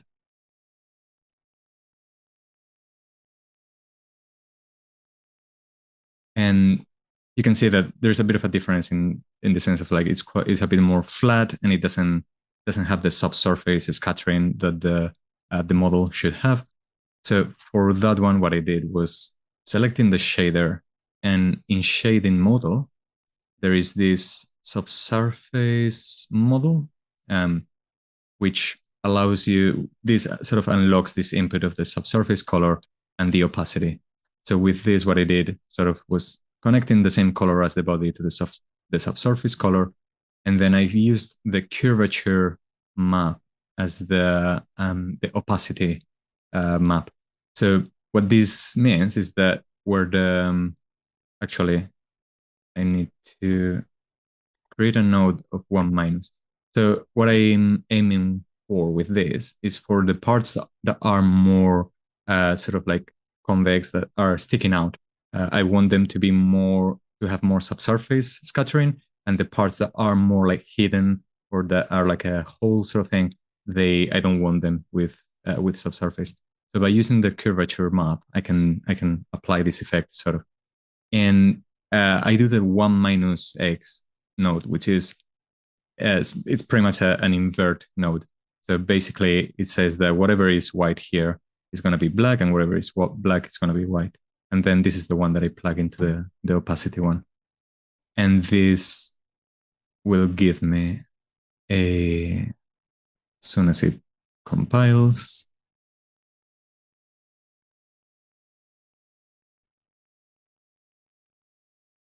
There we go. This will give me a bit of surface scattering. It's not easy to see here, but I'll showcase it better later. Once you have that, I'm just going to go back to the material that I had prepared already, which I'll show you how it looks like. This is with a bit more tweaking. It's basically the same thing with the base color and the subsurface and so on. The only thing I modified here was adding a bit more roughness as a base roughness. So adding 0.25 to the base, just to make it more rough in general, so it's not too shiny. And then with the subsurface, like the opacity that we were talking about, I reduced the value by sort of like 0.7, which is like 70%. So it doesn't let all the light go through.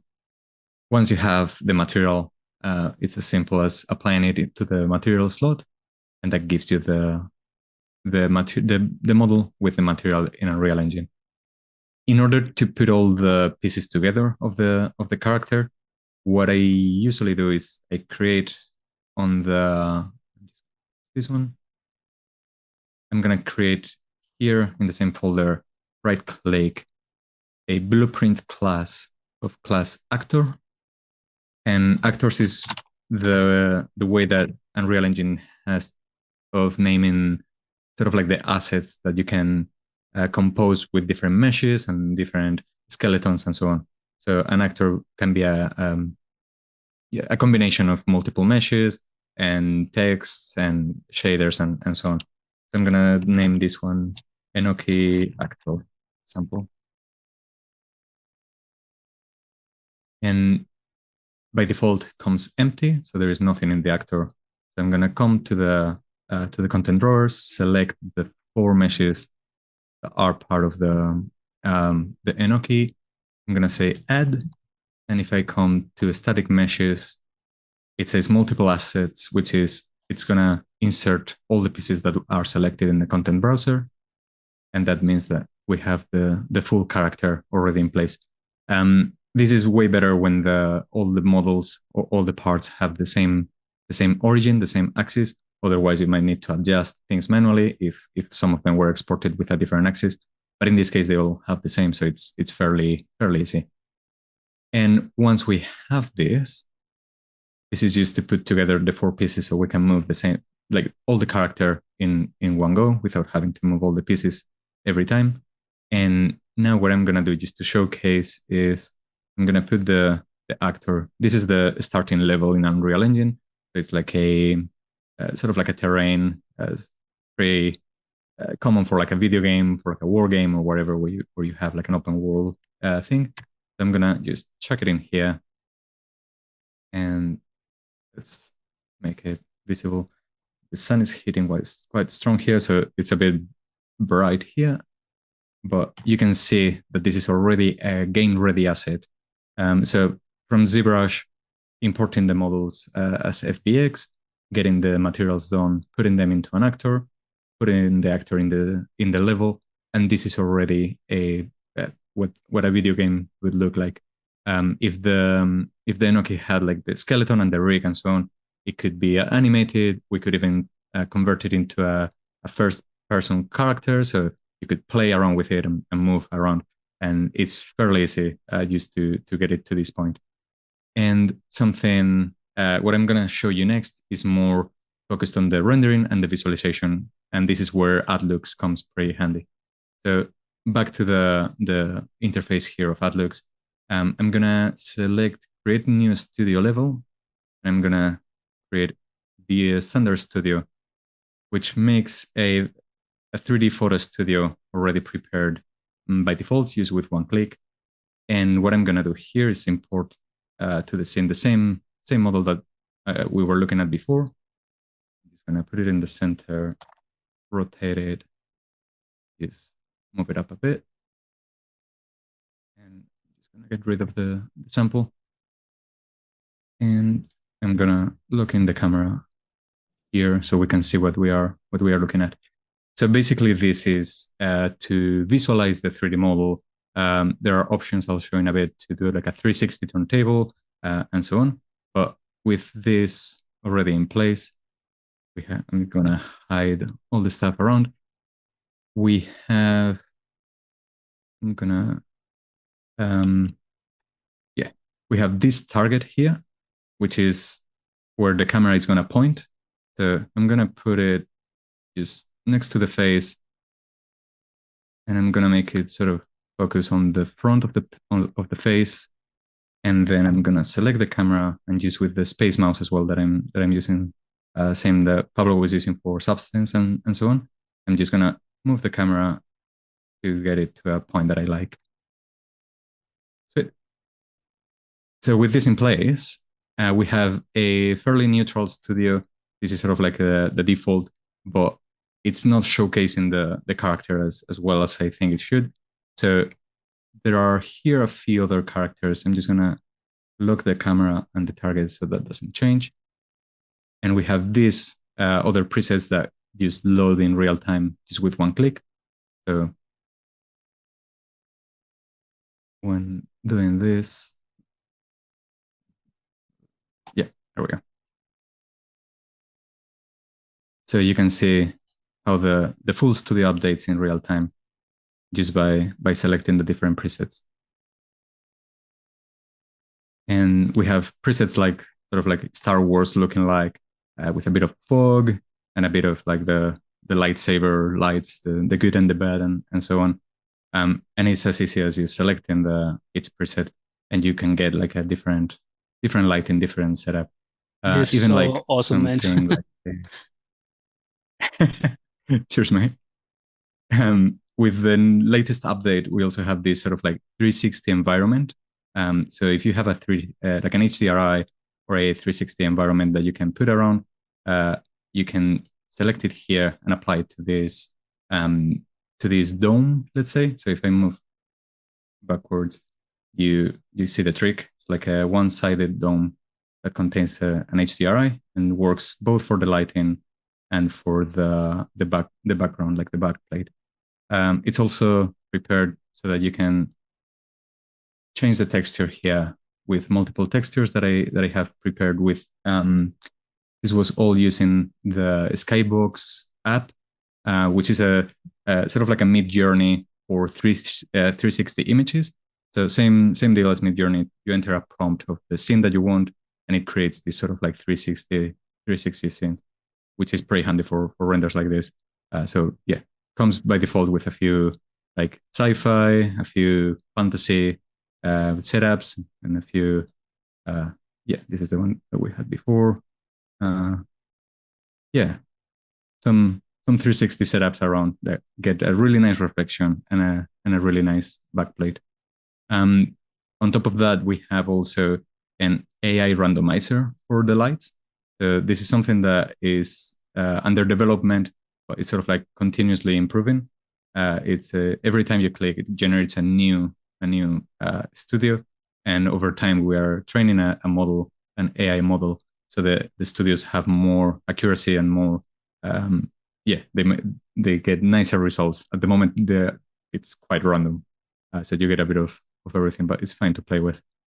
So I'm gonna go back to the standard studio, and we also have. So I'm just gonna change the backdrop because I feel like the character should pop up a bit more. So I'm gonna go with a darker, desaturated background, something like this.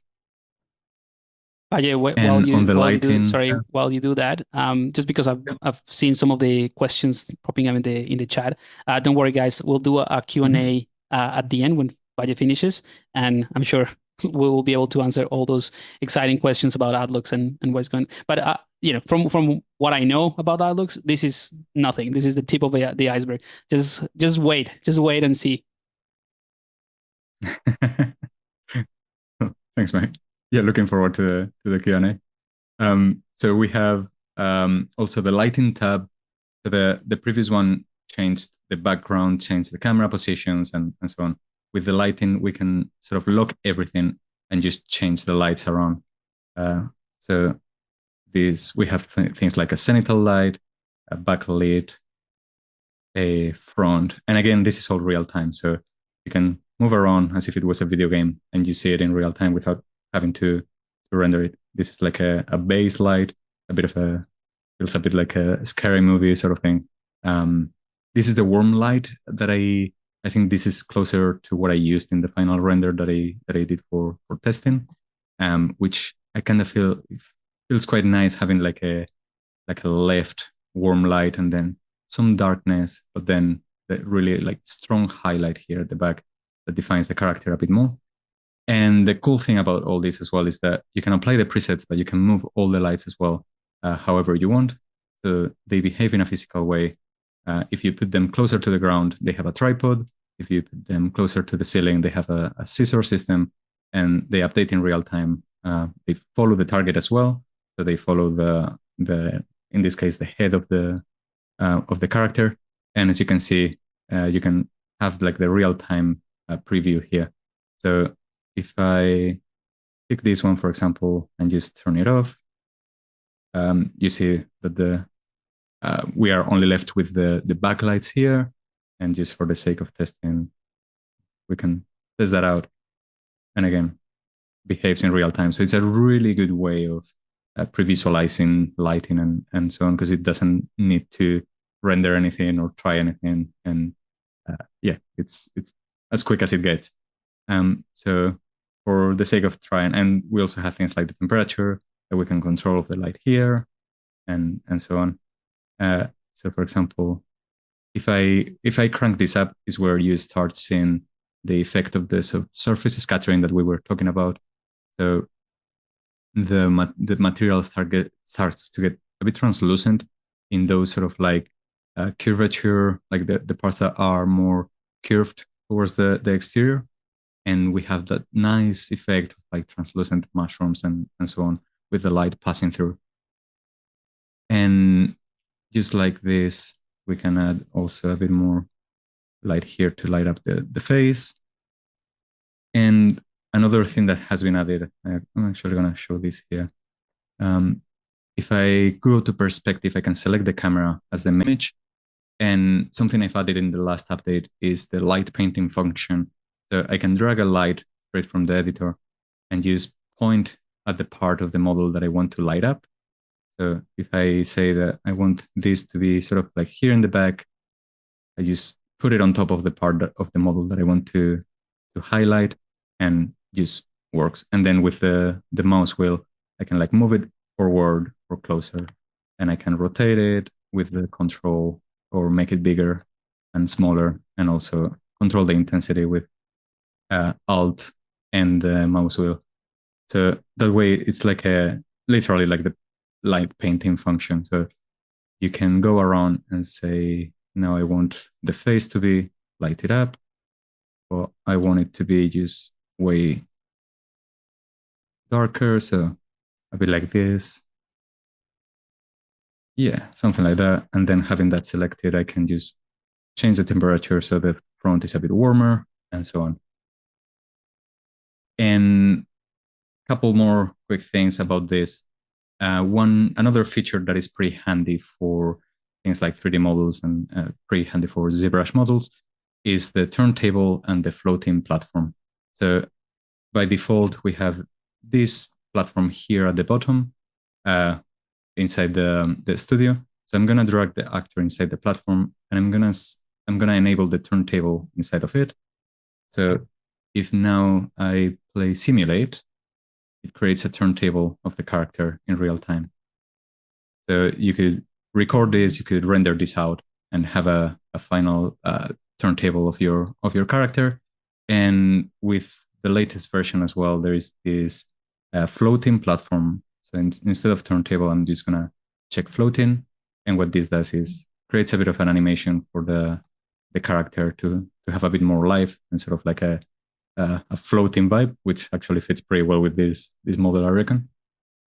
And the last thing to showcase with ATLUX, well, we have things like camera presets and stuff. So if I wanted to, let's say, let's move the camera around the character, I can press this like semicircular option. And what this does is now I can select the rail, and it just rotates the camera around the character. It doesn't update here in real time, but in the final render, it would always focus to the center. And this gives you also like a really quick way of making a pretty good showcase for a 3D model. And the final thing is the rendering tab, which is a simplified version of Unreal Engine's rendering system. So instead of having to go through the whole movie render queue and level sequences that Unreal Engine has, which was originally thought more for like video games and so on, I've reprogrammed that into a simpler interface. So we can come here and say that we will just like a single shot of this. I'm just gonna move this light out of the way so we don't see it in the final render. And I'm gonna, just for the sake of testing this out, I'm gonna go for a quick quality, which already puts all the settings by default in like a quick mode. And just by hitting shoot, I get a render out of it. And this gets saved in the render 360 in this folder that I had predefined. And this is the render that we've just created here.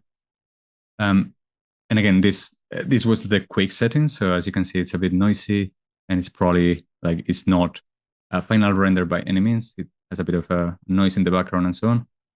But this is as easy as it gets to render something in Unreal Engine. With the real setting, for example, this is the one that I usually use, and it's the one that produces the best effect, I reckon. And I'm gonna render it. This uses a different render. It's the path tracer instead of the ray tracer.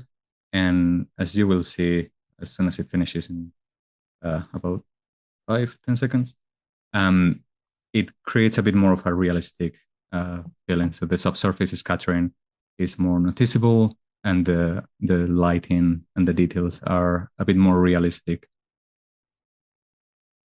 So it's almost done. And this is probably like the most similar model to like an Octane render or a Redshift and so on. And this is the render that we just created. Oh. And just like that, you can create your own renders, and you can add, I have this level prepared previously. Do this one.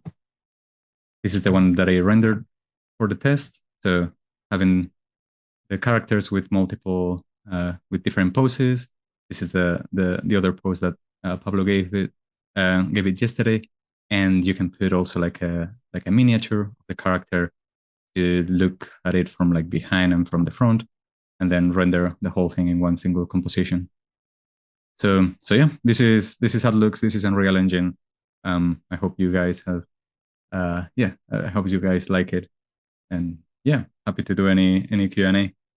This is fantastic, man. Thank you so much for taking the time. Yeah, it's mind blowing. I mean, I've been following the development of this tool since before it was called ATLUX, and the massive sort of changes that you've done and improvements is crazy. So really cool stuff, and being able to see how easy it is like in real time to bring in something.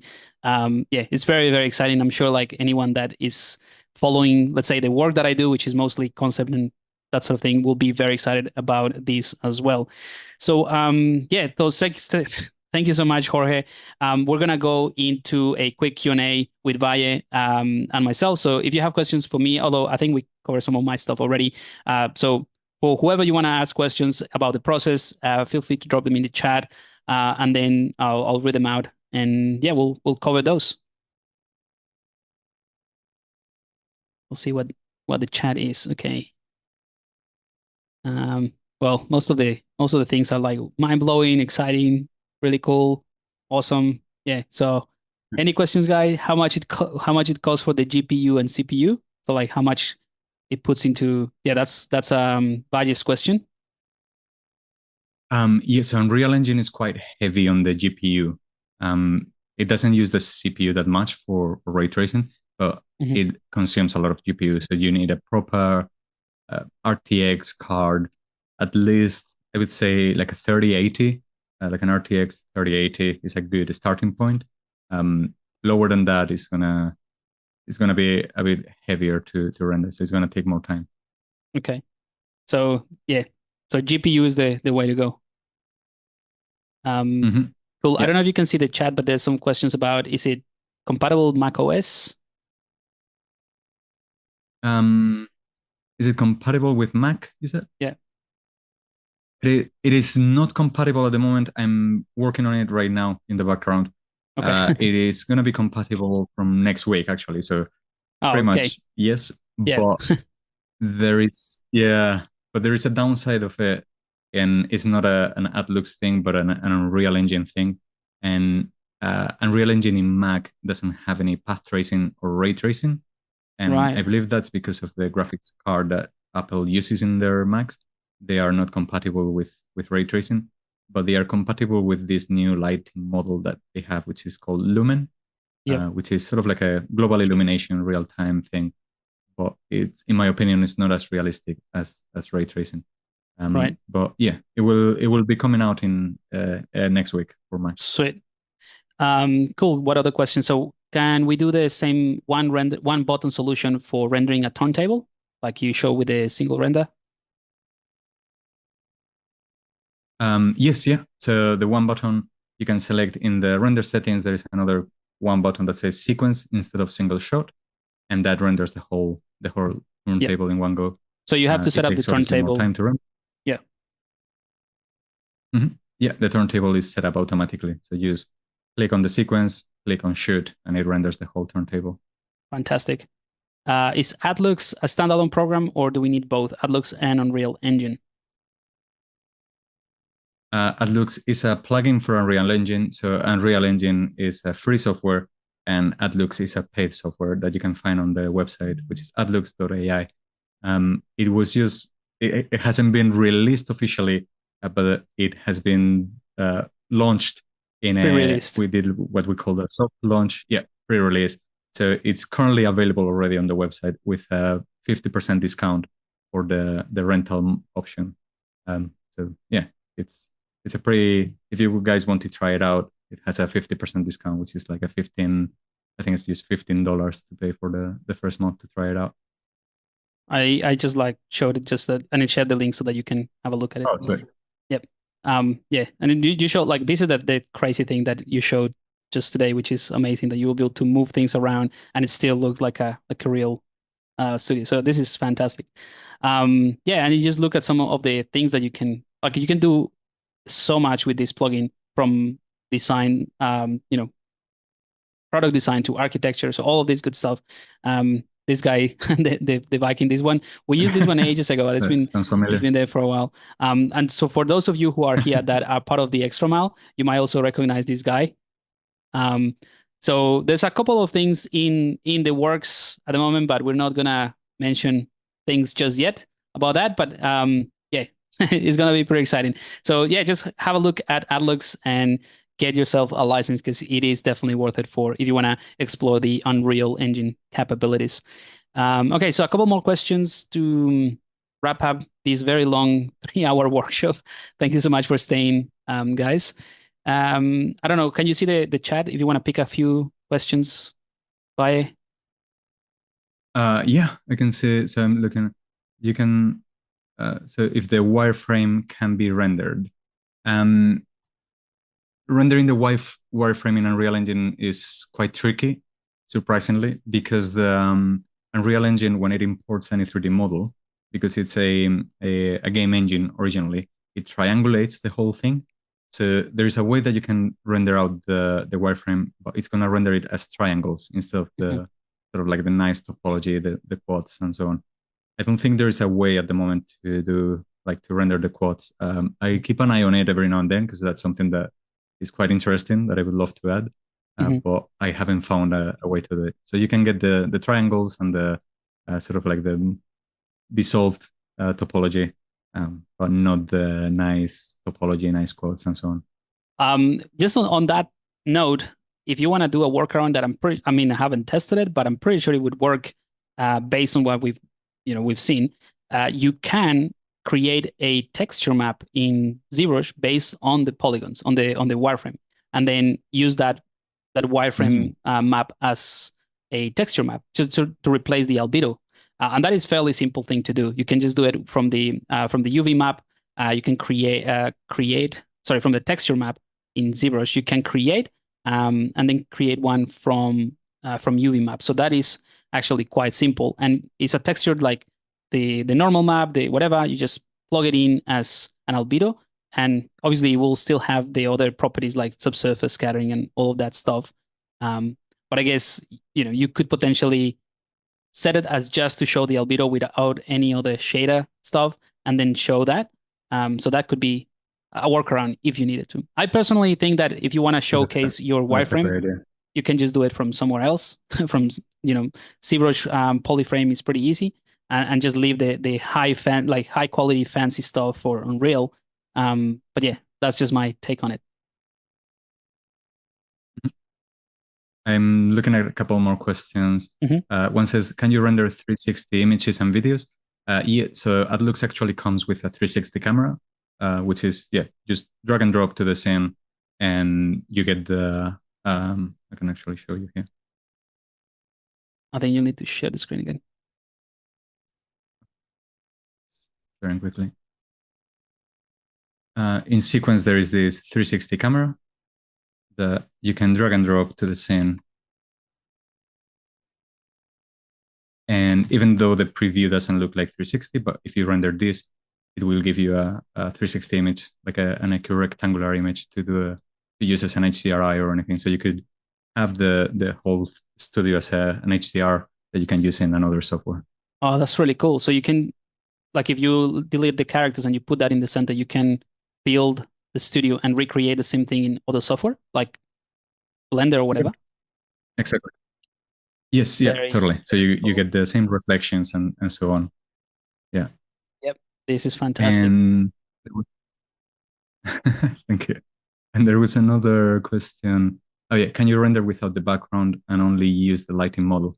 Yes, so you can use the lights or the cameras or the rails, whatever. All the assets are independent. You can use them in any level. So you could use them in even in like a terrain, like the first scene that I showed that it was like a terrain, like an open terrain and so on. You could just put the lights there and just render it there as well without having the full photo studio Right. thing. And you can bring in more stuff like, let's say, mega scan and that sort of thing, just to make the scene more Yes, yeah, interesting. totally. Sweet. Yeah. Cool. This is really good. All right. So, anyone last minute question, and we'll wrap it up. Let's say we have 3 more minutes for today's long workshop. In ATLUX, you're able to export AOVs. Jeremy Styles asking. Yes, yeah. In one of the latest versions, I added AOVs, so you have it's just again a one-click thing. You can add like all the metallic, all the specular, all the reflections, and all that, and it spits out either an EXR with all the layers or individual images in PNG with all of them. And can you get like depth, like a depth map as well, or ID map, that sort of thing? Yep. So the ZEB depth. You can also get a transparent background, so you could just render it out as a transparent background and then put any other thing on Photoshop or After Effects and so on. Fantastic. All right, so that's super exciting, guys. I'm pretty sure that you're as excited as myself as well to play around with this tool.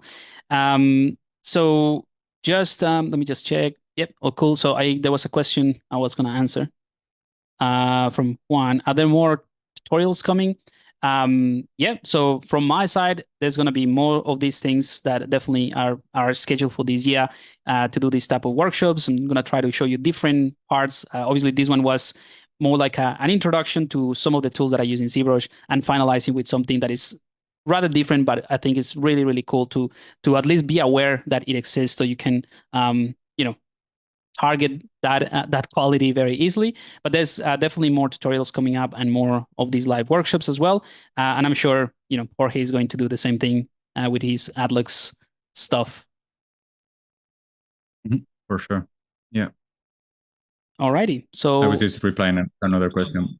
Yeah, there's a Cryptomate option as well in the plugin, so you can render different colors, like how do you call it in ZBrush, like a puzzle ID or like a to do what? Sorry. Wherein you have like different colors for different parts of the model, so you can the ID map or the clown pass ID map. Yeah. There's not like a specific way of doing that in ZBrush. Actually, you just make it manually. But yeah, it's an ID map. Cool. Awesome. So I think we are done. Again, join me in thanking Valle for sharing all this really cool stuff. Again, it's kind of like a pre-release, so we also getting a bit of a teaser, but you can actually get it already.